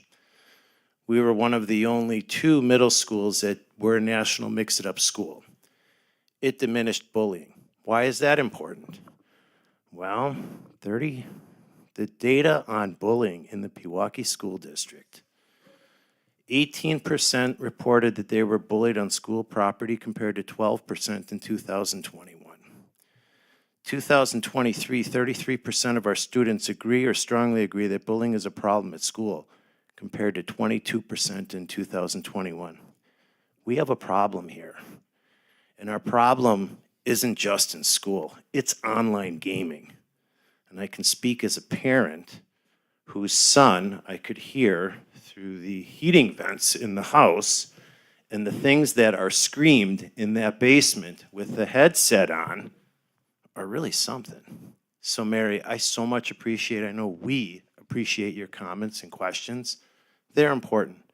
And one of the things that we'll never do in the Pewaukee School District is taking away a parent's right to parent. But one of the things that we have to do is support our families and our community, because it takes an entire village to be one of the top ranking school districts in the state of Wisconsin. And that all stems from the amazing people in this room and the support that we received as it pertains to mental health. We wouldn't be focusing on mental health if it isn't an issue. Unfortunately, it's an epidemic. Mary, I got a whole bunch of data points for you here. Yeah, John, I apologize not to interrupt you, but Oh, please do. that was not the thrust of my question, and that was probably my fault. I take your data. I mean, when you said that that's what the data you had, I believed you without you having to read through it. Yeah. My question is, and in a possible going forward manner, is you are presenting a situation this way. Okay. They are presenting something that says this. So I would have thought that SEL being a program here for a very long time, what you're saying should not be happening. And so at some point, take your time. You don't have to do it tonight. Square those two, because we got this going on. We do not have SEL is taking care of the problems you are outlining, which I do not deny at all.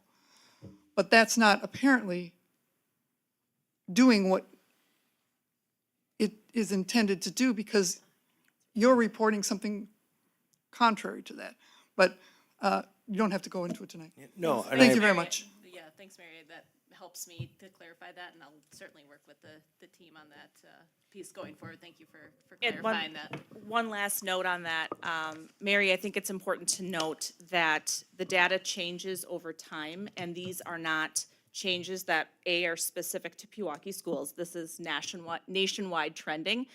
But as much as some of these numbers are concerning, the areas in which we have focused in the past, where numbers previously were very concerning, those numbers have gotten substantially better. So if you take a look at the numbers of students, for example, that are reporting that they are trying different substances or are drinking, or are, wow, thank you. You got a lot of them. I'm not going to read them all off right now, but we have a lot of different areas where historically the data has told us to focus, and we have, and that data's gotten better. And now our data is telling us we need to pivot again, and that's what we're going to do. Are there any other questions on this? Yeah, you said something about the social emotional learning being there. What is that time frame of reference? When did you say it started, if you will, or how far? Well, I mean, I've been in the district for 18 years, and we've had tools to support responsible decision-making, impulse control, social skills, since I was in 5K. So I would say that it's probably been around for a pretty long period of time. So whether, we use different programs to support that and different tools, but it's been around certainly for decades and decades. But the label of the social emotional learning, is that part of it? Because, and kind of my comment on that is, okay, yes, indeed, I went through a one-room school and went to a parochial school. We didn't use the term social emotional learning, but clearly in those settings, it was a part of the role of the educators or the teachers in the classrooms at that point in time. I mean, absolutely. You just did it because it was part of growing up. It was things that, unfortunately I didn't go to 5K, but I was there for first grade kind of thing. But those are the things that you learned in terms of in a school setting of how to behave, how your reactions were. And if you acted out, you were dealt with in terms of stuff. So I mean, social emotional learning is not brand new concept at all. It's just the label is probably different than it was in terms of 1957 or 58 when I started in first grade, so, A you quick know. Google search tells me that it was. What's that? A quick Google search tells me that it was termed or coined in 1994 or thereabouts, so. I was but- way beyond high school. You were in kindergarten then, right? Yeah, I appreciate the presentation, you know, I appreciate, everybody's questions, and Mary, your comments. I mean, the reality is, we're talking about an approach to, addressing the complex lives that kids bring to us in schools. And if you want kids to be successful, you have to tend to the whole child. And, you know, it is very clearly I'm sure a global, certainly a national issue that mental health challenges, anxiety, those things are increasing and increasing substantively with students. So, which, you know, I understand the idea that, well, you have a program, then why isn't it going down? I think the other question is, if we weren't doing those things, how bad would it be? So it's a complex issue. What we have here is a structure and a plan and a comprehensive approach, and I applaud you for the work that you've done to put that together and to all staff that's involved, and I appreciate your presentation. One other quick comment, and some of this is also just in terms of being a parent. So my daughter graduated in 2008, my son graduated in 2003. I mean, so that's just like 5 years apart, but it's a noticeable difference in those 5 years. I mean, because prior to 2003, we didn't have as many cell phones, kinds of things. 2008, she's on her cell phone, and they're doing all sorts of stuff with that. Now I go out to my granddaughter, who's now 15, freshman in high school kind of thing, and in her years too, that there's different phases of that over time. And for whatever reason, it's very different. I mean, it's noticeably different in terms of from my son in 2003, my daughter in 2008, and now my granddaughter in terms of in high school today. I mean, it's like a few years out, but it is very different, the world that they live in versus where I grew up or when I grew up, so. Tony, I just want to say thank you for all the work that you do personally and how you lead our staff and the work that you do to try to keep our students as healthy as you can. Because as you said, this is an epidemic, and I think Ashley would agree with me. And as much as we care about our students, I also want to ask about our staff, because we care about them too. And we're mid-year. Can you speak to that? How are our teachers doing? Our counselors, our psychs? You know, where are they at? Because there's a high burnout level in this area. And I'd just like to hear how you think our staff is doing.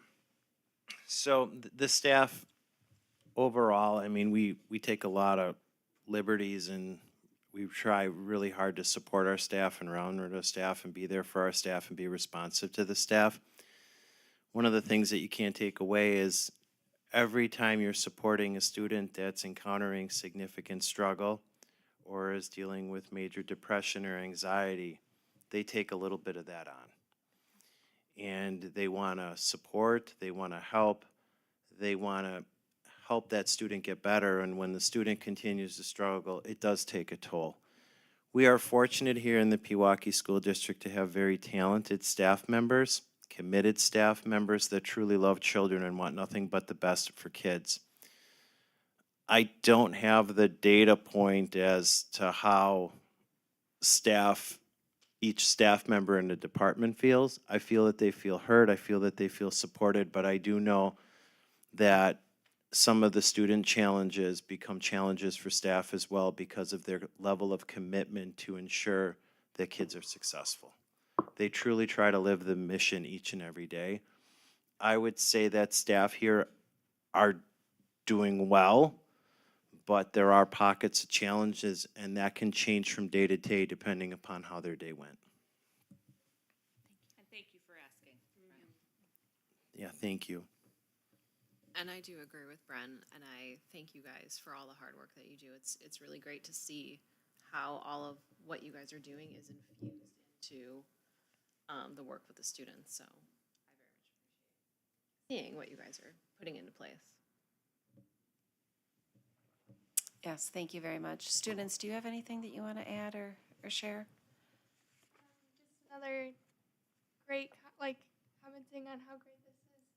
As a student, it's good to see the whole picture, because we do little things, right, in day-to-day work, and but it's great to see that everyone seems to be on the same page in terms of goals and helping students be successful, and every single staff member that I've encountered only wants the best for the students, and I think that's amplified here. And with that, peer-to-peer support, I definitely think that at the high school level, and as well, I could probably speak for the middle school as well, just being able to reach out to peers. Hope Squad, for example, we just launched that mailbox. That is a tool for students to connect with a counselor directly or to another Hope Squad member to talk with issues if they want to talk at a peer-to-peer level. So just really great resources. There's so many, and you guys are doing a great job. So thank you. All right, thank you very much. Tony, you can stay, you're next. Yeah, you can stay right up there. He's like on the agenda. He needs his other folder. All right, next up, we're gonna start into our, thank you so much, Adriana and Katie. Next, we're gonna get into kind of multiple items here on the agenda that have a role to play in your designation of open enrollment seats. The special education caseload discussion is a precursor to that. This is something that's important background information for the board to have in mind and presented to you as one of the components of setting open enrollment seats includes the restriction of programs, and so this is important background information for you. So with that, I'll turn it over to Tony. So, thank you, and Mary, thank you for your questions on the previous item. I do appreciate them. Sorry, I got your name wrong, Tony. It's okay, it happens every once in a while. So I do appreciate you guys. So since 2014, we do a case weight formula. And it's based on the number of hours the students receive direct service in special education. We've expanded it here in about 2015-16 because of the supplementary aids and services required a significant allotment of time from paraprofessionals and teachers.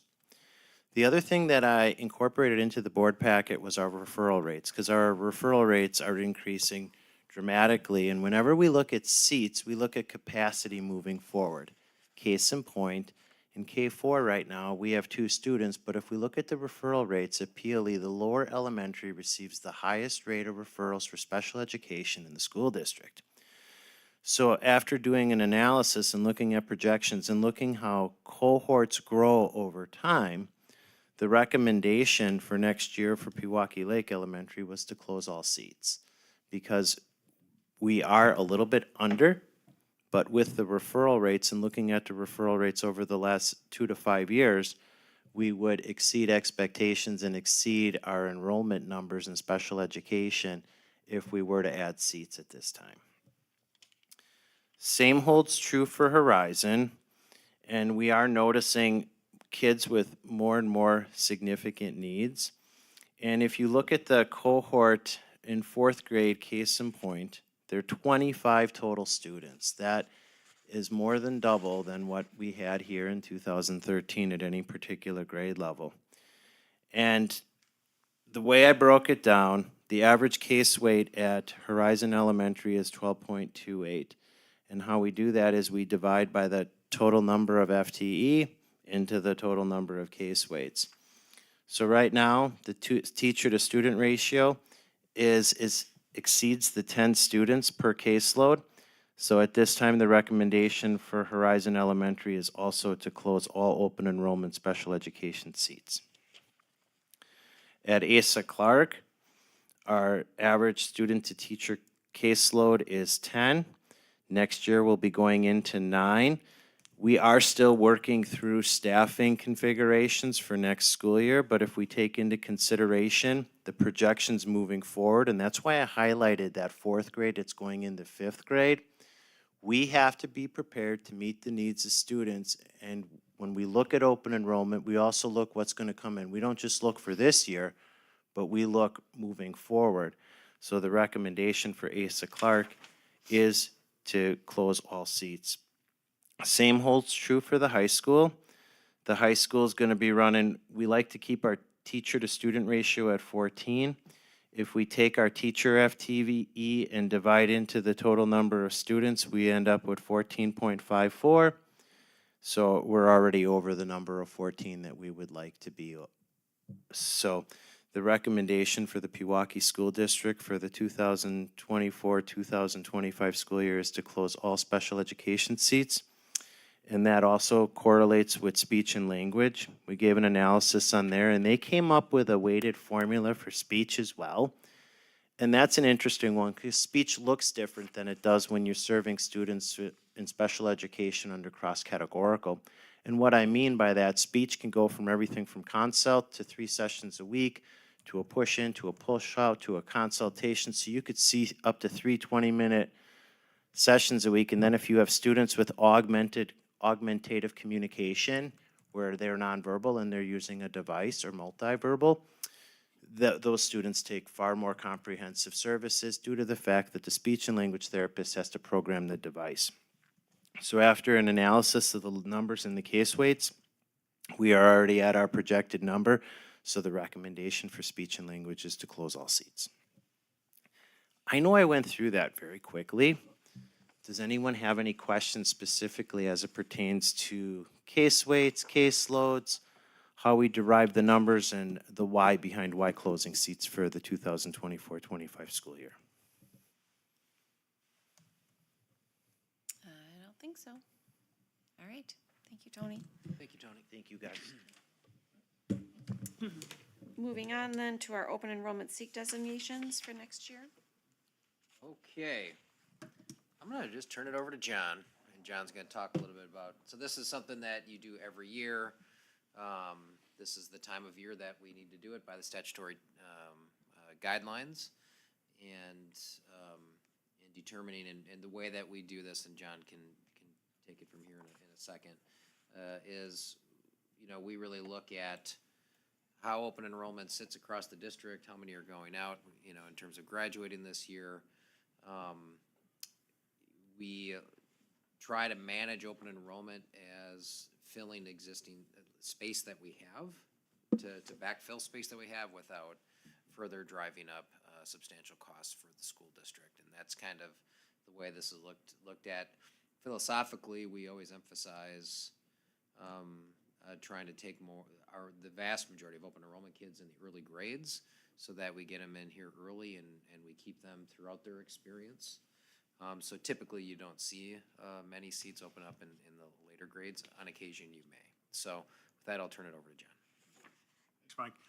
So open enrollment, like you said, the statute requires that by the end of January, in the month of January, we take action as a board to restrict our open seats for open enrollment for the upcoming year. The open enrollment period starts on February 5th and runs through April 30th. This used to be a 2 to 3 week window where you would apply for open enrollment. Then it was opened up to April 30th. And then you have the alternative application process that kicks in after that. So it becomes year-round open enrollment. Julia gets to carry the major task of tracking and maintaining the paperwork when it comes to this program, which again went from a short window to year-round, really, for the district to run. We track student population, and this is the balancing act between developing the budget for the subsequent school year and the number of seats that you're opening.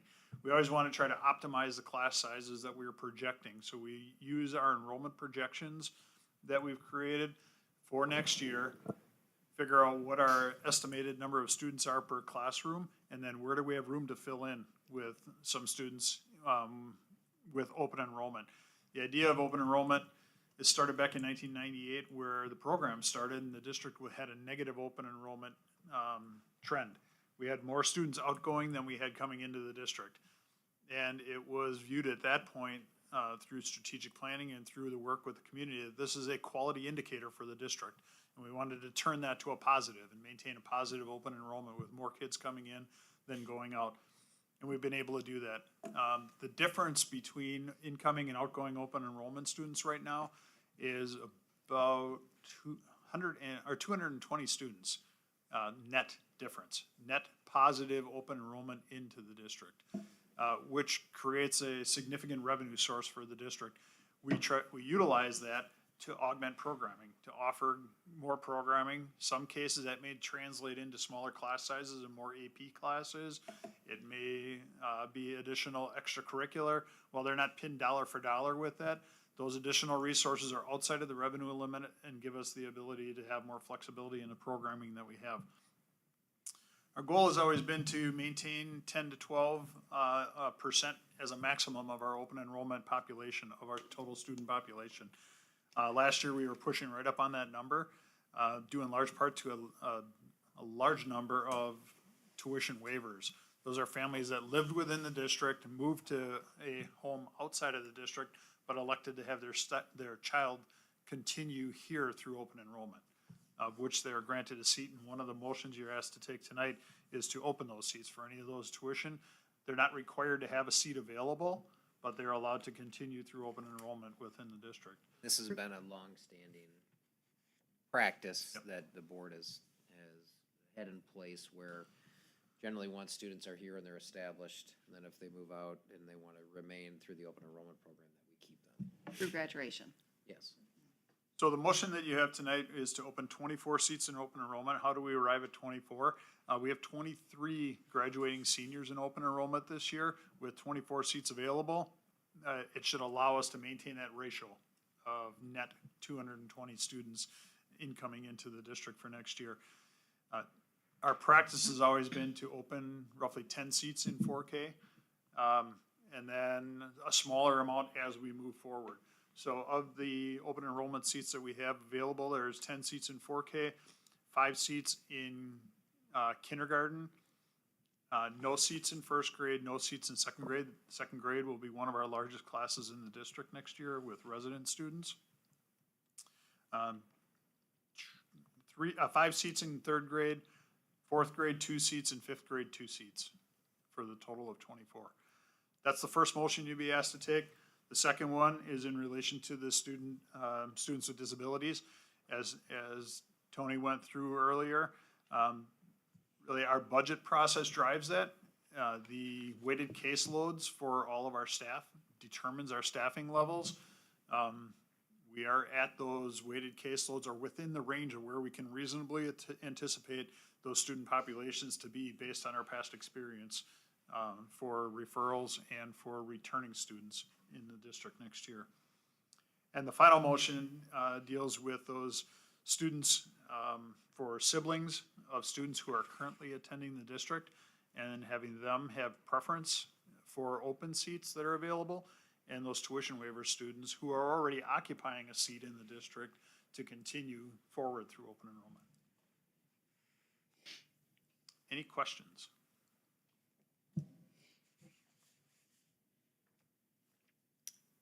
All right, if there are no questions, I will ask for the first motion to be set.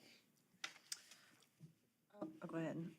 Move to declare a total of 24 open enrollment seats available at the following grade levels for the 2023, 2024. 24, 25. 25. Okay. 2024, 2025, 4K, 10 seats, grade kindergarten, 5 seats, first grade, 0 seats, second grade, 0 seats, third grade, 5 seats, fourth grade, 2 seats, fifth grade, 2 seats. Second. All right, we have a motion on the table. Do we have any discussion? All right, all in favor of the motion as presented, please say aye. Aye. Any opposed? All right, could I have someone raise motion number 2, please? Sure. Move to close the following programs due to lack of space: preschool phonology, early childhood, speech and language grades, early childhood to 12, specific learning disability programs, K through 12, emotional behavioral disabilities programs, K through 12, intellectually disabled K through 12, blind and visually impaired K through 12, deaf and hard of hearing K through 12. Second.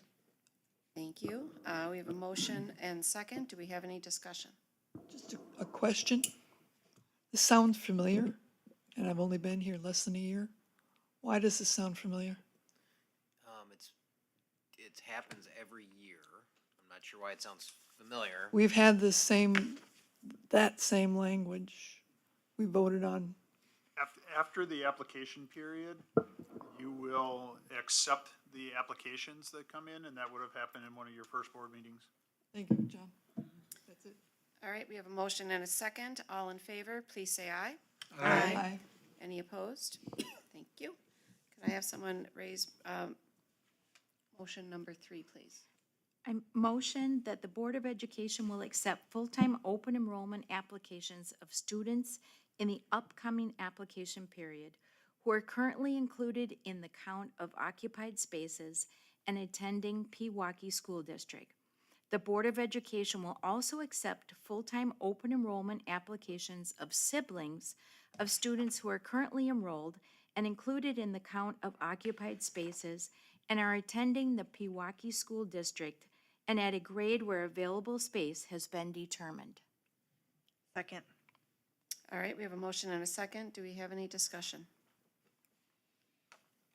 All right, all in favor of the motion as presented, please say aye. Aye. Any opposed? All right, thank you, John. Thank you, everyone.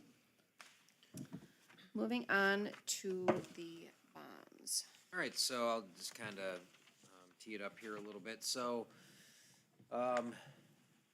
this has been about a 13-month process to get you here today to consider the recommendation for authorizing general obligation bonds in the amount of $28,500,000 to support capital projects in the district. You will see that there's 2 resolutions you need to act on. I had asked John to really clarify me, why do we need 2 of these? The first resolution for your consideration, in essence, and John, correct me if I get this wrong, in essence, the board determines whether you approve going out to borrow the money, and the second resolution then is the board action that would approve placing it on the ballot in April. So there are 2 motions related to this. Those are the purposes of those motions. John, anything to add? No, just we worked with Quarles and Brady as a legal counsel, or they will be the bond counsel as we move forward in the drafting of the question. And on the second motion, you'll see that proposed referendum question that would be included in there. It's specific enough to include all of the elements of the project that we have, along with the inclusion of other items identified on the the long-range capital plan, and the furniture, fixtures, and equipment that would be placed in any new construction or new addition that would be there. So the question reflects, so you had a presentation in December that we provided you alongside Epstein Ewan Architects and CG Schmidt Construction. The solution that we recommended to you after the community engagement, in particular the community survey. So this dollar amount reflects the cost that we've determined as appropriate with our work with Epstein Ewan and with CG Schmidt to give us the funds that we would need to complete those projects that were recommended. Any comments or questions at this point? One question for you, either Mike or John. The first the first motion says we're going to go out and get money. The second tells us where, permits you to, where we're going to get it from. Is that the distinction? Yeah, the first motion is to issue debt on behalf of the district. In order to do that, we would go to referendum for that capital debt. That's the second motion that authorizes the district to go to referendum to seek the authority to move forward. Right. So in the unlikely scenario that the first one is approved, the second one isn't. If you're approving the first one, are you saying, is a board saying that you're going to get the money somewhere other than a referendum? So there's no way these can be pulled apart functionally. Correct, because that would exceed, because the amount exceeds your statutory authority to borrow. So but you have to approve going out to seek that credit, and then you have to you have to take another action to place it on the ballot, so the electors in the district can provide that authority that you don't have as a board without that referendum. If that makes sense. I'm not sure. I thought we were good for a moment there. If we approve if a board approved the first one, it wouldn't go anywhere because statutorily we would not be able to put it out any other place but a referendum. Right, you don't have the authority, a board has the authority to borrow to have up to $1 million of outstanding principal debt at any point in time without having it approved through a referendum. Gotcha. So if we're doing 500,000 in the first motion, Do that without we a could, referendum. we could go, yeah, the second motion could be anything. We're not committed to, it's because of the size of the first one that we're committed to the referendum. Got it, thank you. Exactly right. Yep. Anybody else? All right, can I have a motion for the first issue? I'll do it. Move to approve the initial resolution authorizing general obligation bonds in an amount not to exceed $28,500,000. Second. All right, we have a motion on the table. Is there any discussion?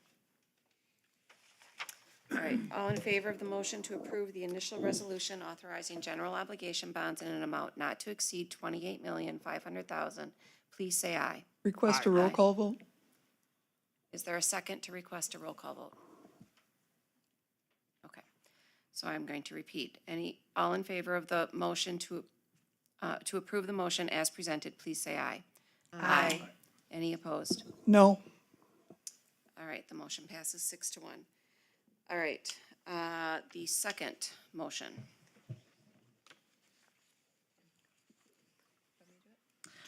Move to approve the resolution providing for a referendum election on the question of the approval of an initial resolution authorizing the issuance of general obligation bonds in an amount not to exceed $28,500,000. Second. All right, there's a motion on the table. Is there any discussion? Motion for a roll call, please. Is there a second?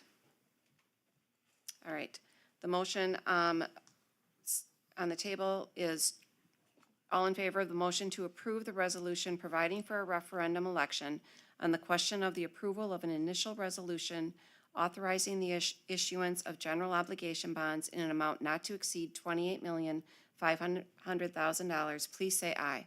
Aye. Any opposed? No. Motion passes 6-1. Good night, Dylan and Natalie. All right, moving on to the policy committee. Bren.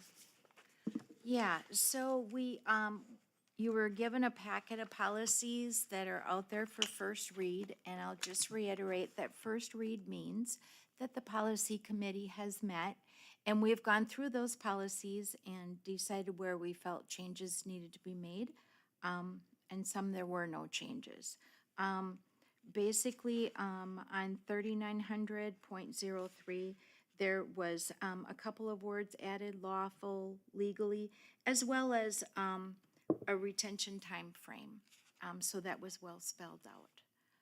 Also, giving the superintendent the ability to act with authorization. So that's 3900.03. Next one, media relations. There again, it was just some grammar changes. Otherwise, there was nothing needed to be changed to our media relations. 3100.10, gate receipts and admissions. We just added in a couple words in the first paragraph there. And also on that last paragraph, made sure it said current students of the Pewaukee School District. And it was also very interesting to find out that if you're a senior citizen, you get in free as well, which was nice. Moving on to. Hold on one sec. Go ahead. Is that admission, so is it students or only high school students that? Oh, I think it's only high school students. Mike? Vacation. I do believe it's only high school students that I get think it is. We got a nod in the back. All What right. are we on, 3110? Yeah, 3100.10. Thank you, Jane. So we'll make a little change to that to designate that that is just high school Current students. high school students. Could you read that out, what you're talking about? Yeah, on the income, gate receipts and admissions, to like sporting events, school events, the last paragraph, we added in current students of the Pewaukee School District. But we really need to designate that that's current students of Pewaukee High School. Do 5-year-olds not pay as it is? Right now, and this is recommended language, currently it's been a practice implemented at the high school probably for the last couple of years, Brian, right? Yeah, we're really trying to encourage high school kids to come and support their classmates. It becomes a little problematic if we just, blanketly open the doors to younger kids, just from supervision and that sort of thing. So having a charge for them, I think, makes more sense. That's kind of been our practice. So to your question, Mary, the only students that currently are not paying for admissions are high school students. That would change with any WIA regional event, correct? Because I believe once we get to, Playoffs, yes. Yeah. yeah, Everyone has to pay to get in. yes. Well, do 8th grade students pay to go to 8th grade sports? They aren't ticketed events. No. There's Only, no admission. Ah. Only high school, Yep. yeah. actually, and I think really only varsity is ticketed. Should, instead of events, should it say sporting events, because it doesn't apply to plays? It says athletic activities.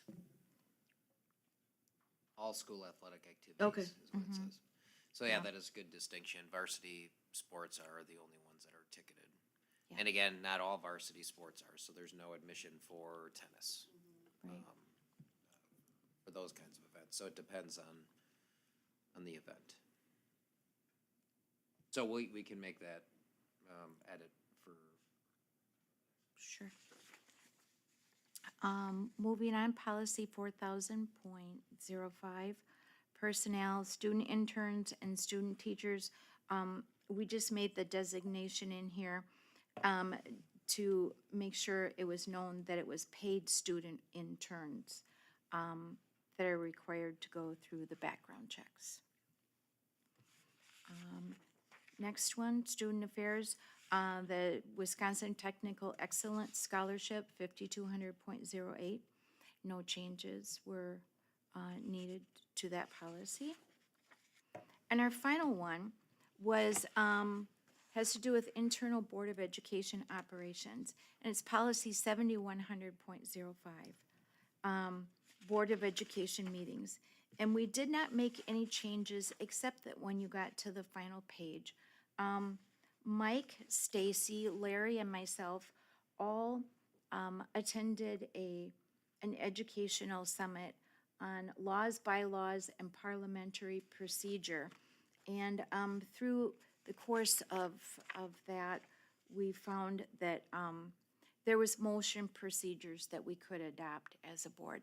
But I think also, correct me if I'm wrong, Mike, we said that we'll put this in here, but it doesn't mean that it's written in stone, that, right, these are the recommended motion procedures. This is not in the policy, it's in the procedures. So, the board operates by parliamentary procedure, as implemented by the board, in essence. So, there's lots and lots of rules of parliamentary procedure. That's the framework that you use to help you facilitate an effective meeting. This is a motion, a procedure that would be typical, but so it means it's the standard procedure for motions. It just clarifies that to help facilitate the smooth operation of meetings and clarity of what happens when a motion is presented. correct. One question or thought. Why isn't that redundant? In fact, we follow Robert's Rules of Order. And we don't put all of those Robert's Rules of Order into a policy. And what you have written there remembering correctly, is what's in Robert's rules. Again, it's not part of our policy, it's part of the procedure. My It was- comment is still the same. Why is Yeah. it there? We already Yeah. have stated that we were running Robert's Rules of Order. Yeah. Why pick out those and not the entire book? I think, I can comment just from our discussion, and it doesn't have to be in there, Mary, it was thought to be helpful, just because the motions are very standard. You know, the Roberts Rules book is like this, there's some things that are very discreet and occasional that you would ever come across. You do motions at most meetings, and it was, I believe, and I don't wanna speak for the committee, but I was at the meeting, I believe that the discussion was that it was found to be helpful Yeah. to have it called out. That was my understanding, just to try to answer your question. I don't want to speak for the members. Or as a agree. reminder and a clarification Yeah. of the policy or the practices associated with using the Robert's Rules of Order. So. Right. Thank you. And again, if anyone has any additional questions or comments about any of these policies that were brought for final read at the next meeting, but feel free to contact myself or Mike. Thank you. All right, thank you, Bren. Moving on to personnel issues. We had one. We have one resignation. Excuse me. Just get to that.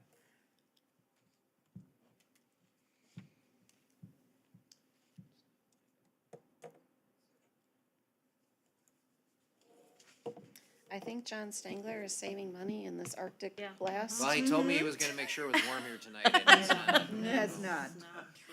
But I know it's very John, cold if you're outside. watching, it's duly noted. Thank you for saving money. So, we have a resignation, Melissa Brocade, halftime special ed teacher at the high school. So I would seek your approval of the resignation of Melissa Brocade. Does anybody have any questions? Question in general. Yep. We had one of these before, and there was a detail regarding the payouts. Liquidated damages. Yeah, thank you. This one's waived. What is the basis between waiving and not waiving? Yeah, in this case, it was, mutually beneficial that the employee resign. So we chose to expedite that decision by agreeing to waive damages. Thank you. Very good. All right, do I have a motion? Move to Accept. approve the Accept. resignation as presented. Second. All right, there's been a motion and a second to accept the resignation of Melissa Brocade, special education teacher. Is there any discussion? All in favor, please say aye. Aye. Aye. Any opposed? All right, thank you very much. That is it for personnel issues. Moving on to board goals and operations. We had some reply requested items that hopefully you all noticed in Mike's DA report. Jeannie, I'm committed to showing up on the 24th and Okay. helping you with the crossing guards. Sure hope it's better than today. I do too. Yeah, I hope it warms up. Then we had the reality store. They're looking for help with that. I think we normally do interviews, I believe. Yes. It's our primary role, which I did last year, and I found it very rewarding, and it's just always really interesting to see these children that are about to become young adults and how well they can carry themselves. And then we rescheduled the CTE tour and discussion for February 2nd, so please let Julie know if you're going to be able to attend. And our next, we have the WASB conference coming up this week. Larry is our delegate. Thank you, Larry. Brendan and I and Larry will be attending. Friday, January 19th. So Friday is the morning that the group is doing the presentation, the class or the breakout session for the WASB conference, Building Background Knowledge in Your Youngest Learners. Then we have the learning session coming up on Monday, January 29th. That will be held in the district office conference room, and that's going over the, is that the, Superintendent Communication Board Superintendent. The Is board, that the any s- board survey? any the board- survey, yep, the survey. And we are gonna start that meeting with a 30-minute discussion about the, a referendum communication presentation, to help us understand what our role is and what we can and Yeah, cannot do. there's, legalities around when you're sitting in your role, same thing as us as employees of the district. You know, what you're able to say and do. You know, the nickel tour of it that you'll hear more about on the 29th is, as you sit in your role, you can provide information. You can't advocate. As a private citizen, speaking for yourself, you can say what you want. But when you're in your role, you just have to be aware of what the rules and regulations are. Same thing as employees. When I live in the community. If I'm speaking as a private citizen and not as the superintendent representing the district, there's different things I can say or do, and that's what this is just done. This will be done just to make sure that you have all that information. Just a quick comment. In the past, we've had community members or people out there that have helped form a vote yes kind of a committee out there, and it's totally separate though, so. That would be, if that happens, that would be a group that's not Right, they're not affiliated with the district. What are we doing, sorry, what are we doing between now and then? Well, I can give you the basic advice is, in your role, you can answer factual questions like, what's it about? You know, what. Right, what was I the took all that, that's good, Yep. got that, thank you, Mike. Where would I look for the statutes? My favorite thing. I actually have a legal document that I got from Quarles and Brady today that I was gonna provide you on the 29th, but I can send it to you guys right away. Yeah, that'd be good, otherwise that gives we're you the sitting here whole- not, Right. yeah, Yeah, I'll send that, I'll push that out tomorrow. thank you. Yep, that's a good question. And Julie has a note on here that dinner will be served at that learning session. So thank you. We're gonna feed you. That's awesome. And then, Tuesday, January 30th and Wednesday, January 31st, we are holding the Baldridge criteria training in the district office. Mary, Larry, myself, and Ashley are all registered, so thank you for And we'll that. have other admin. I've already spoken with Dr. Sternke. She was just looking for some feedback in terms of, thoughts about, she wants to try to make that as enjoyable and as informative as possible, so she was just kind of collaborating on it. But Joanne, those of you who know Joanne, she's energetic and she'll do a great job. Larry, go ahead. Just one other comment, and I think Julie, you have copies of the actual criteria. Is that something too that could be passed on? Advanced prep kind of thing? Criteria there. Plus, I think we still keep it on our website. I believe it's out there anyway. Our application from 2013. I mean, it's a little historic reading, but it gives you a lot of the framework in terms of what was in place, so. All right, so we have Friday, February 2nd, that Business Alliance meeting, and then our next regular board meeting will be Monday, February 12th, Business Affairs at 6 p.m., the board at 7 p.m. February also is the National School Board Association Conference, so we're doing CASBA this year in Texas. Larry and I are registered and attending. And then Brian Siegel and Danielle are coming and presenting on building background knowledge in the youngest learners, the same one same one? Do you do the same one? Exactly, that we do at WASB. Friend, were you going as well? Yeah.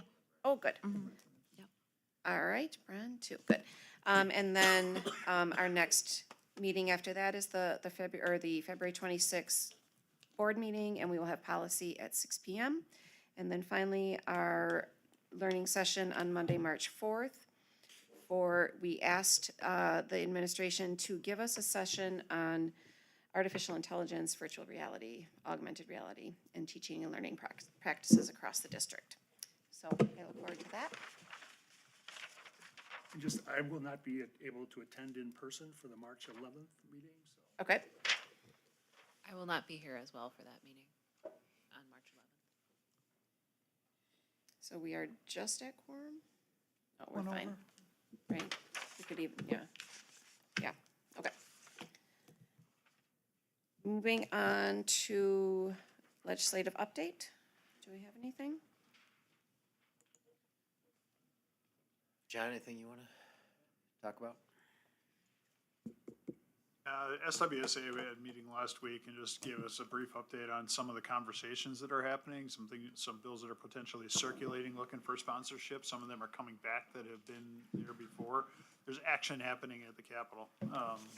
So we'll have more for you as those bills get a little bit more detail with them, and we'll be able to analyze what the impact might be for the district. I can say, Dr. Underly, who is our state superintendent, was at our superintendent PAC meeting, was that last Friday? And so we got to hear a little bit about initiatives from her perspective. She talked a little bit about she believes there is at least discussion about a trailer bill related to the literacy law. There's some challenges, I shouldn't say lots of problems, there's challenges with that law in the sense that the timeline is extremely fast.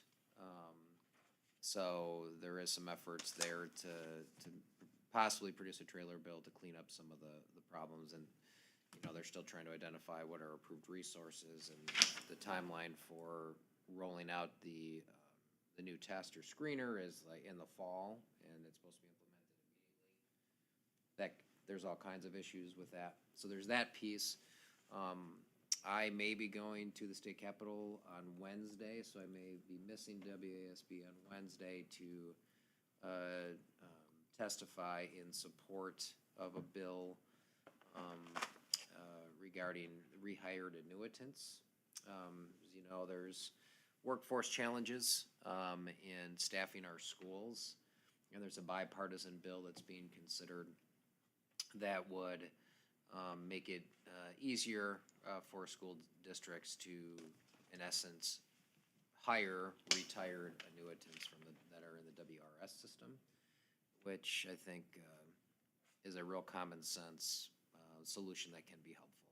What is the rule again? Is it they can substitute teach, but they can't? Well, right now the Long-term rule or- is, and this part wouldn't change, someone retires, there's a 75-day period that they can't be rehired into a WRS eligible position. And then if they exceed a certain number of hours, and then if someone comes back and works, if they exceed a certain number of hours over the course of the next 10 months, next year.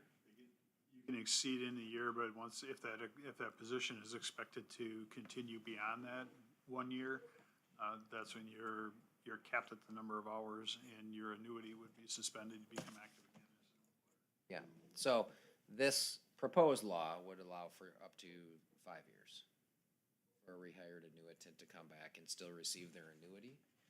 One of the compromises or one of the concerns was that districts, typically when you have a rehired annuitant, you don't pay into WRS because they're already beneficiaries. The compromise, the employee would no longer contribute, but the district would still have to contribute to WRS. So that's one of the compromises that's in this proposed piece of legislation. So that's a piece that could be helpful. So right now I'm planning to go to Madison and provide testimony on that.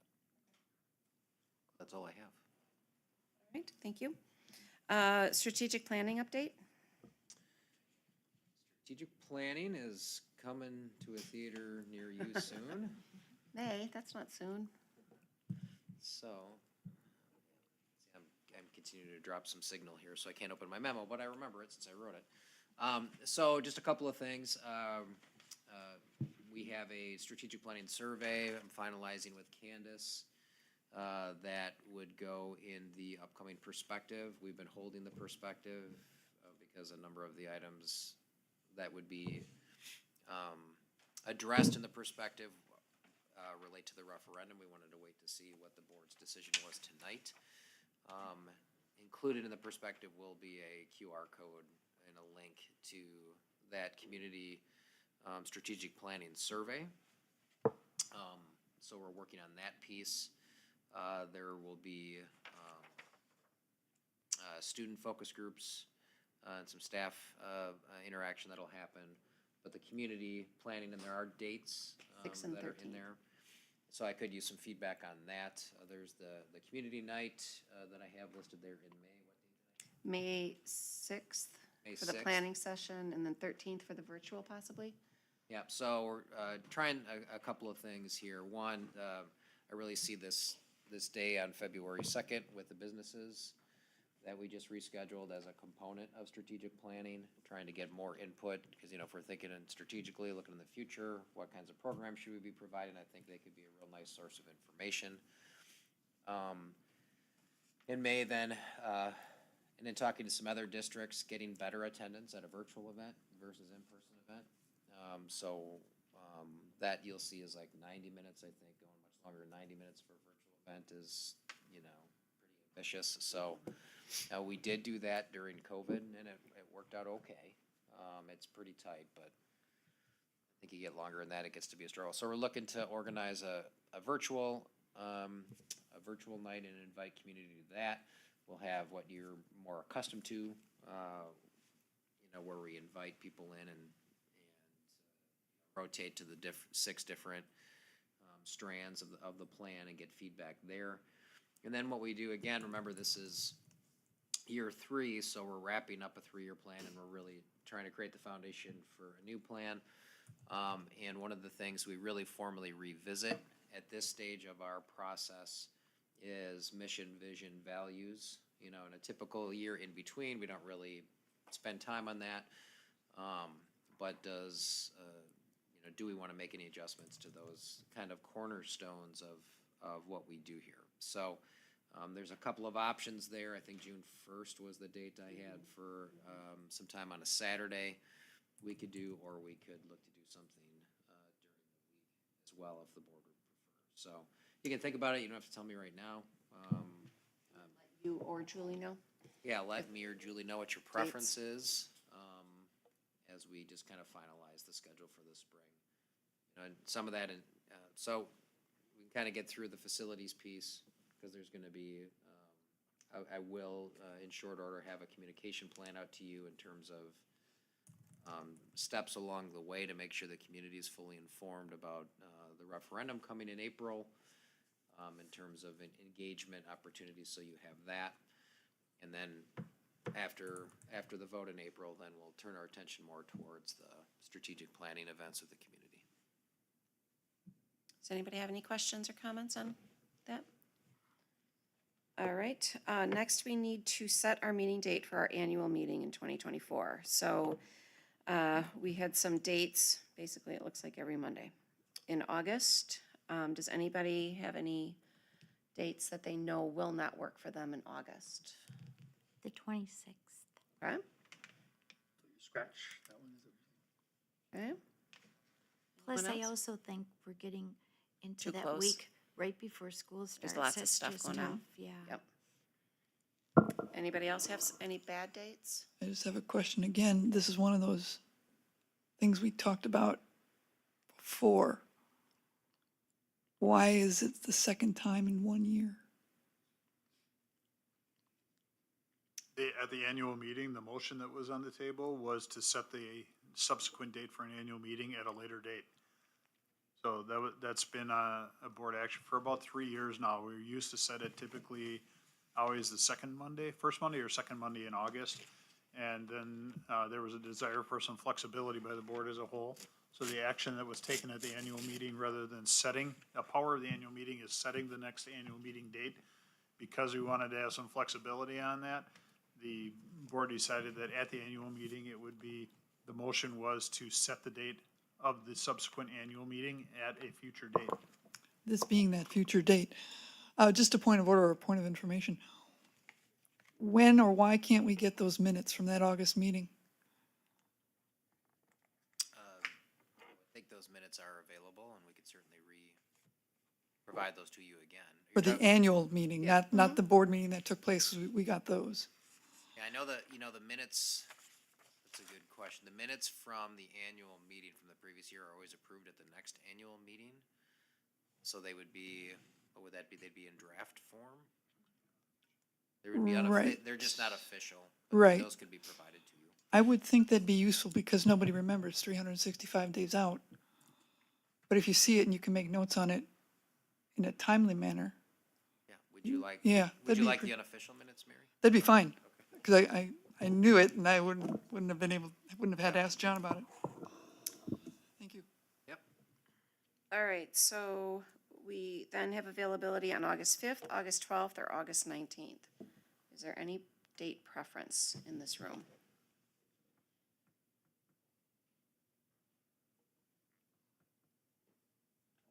12th, that's fine. Speak up or forever hold your peace. All right, is everybody okay with the 12th? There's no concerts or anything else like that going on this year. Not this year. No Taylor The Swift coming concert's into in town. April or- that I'm going to. All right, so I'm gonna go with the 12th. Everybody's good? All right, thank you. Any comments from citizens, Julie? Thanks for hanging with us, Zach. All right, do I have a motion to adjourn? Motion. Second. All in favor of adjournment, please say aye. Aye. Any opposed? Thank you very much, everybody.